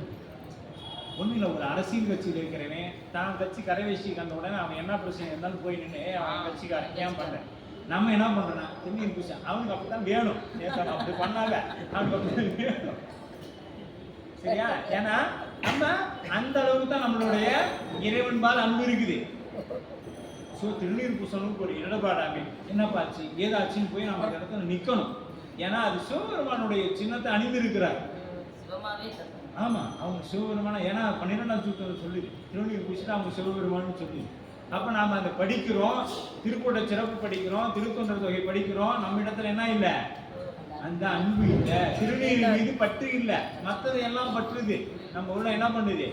பற்றக்கூடாததெல்லாம் பற்றுது. பற்று வைக்க வேண்டியது மேல பற்று வைக்காம இருக்கு.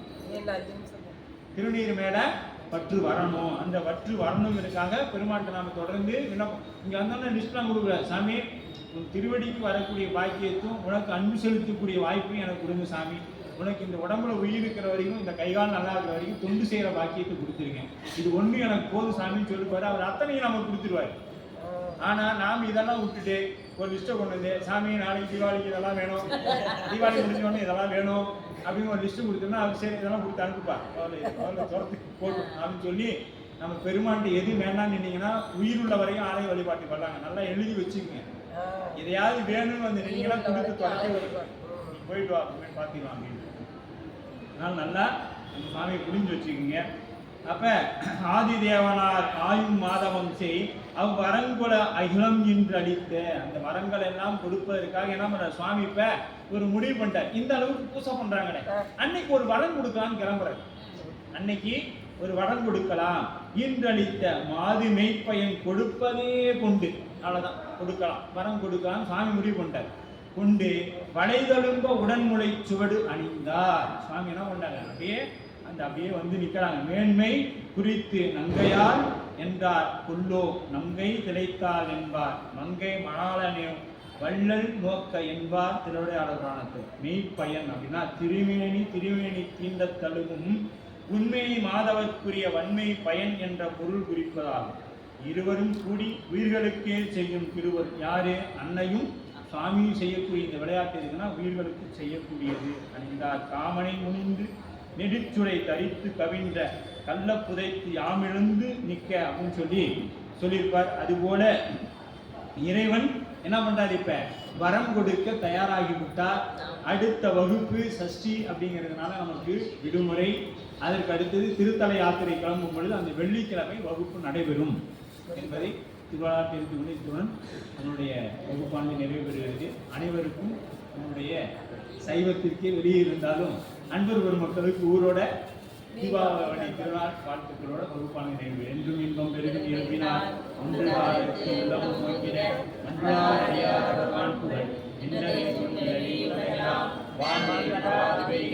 வழிபடம் சிறக்க மன்னன் கோமுறை ஆசிரிய விரைவிலா நான்மறை அறங்கள் ஓங்க நற்றவம் வேண்டி வல்க மேன்மைகள் செய்வ நீதி விலகுக உலகமெல்லாம். மேன்மைகள் செய்வ நீதி விலகுக உலகமெல்லாம். மேன்மைகள் செய்வ நீதி விலகுக உலகமெல்லாம்.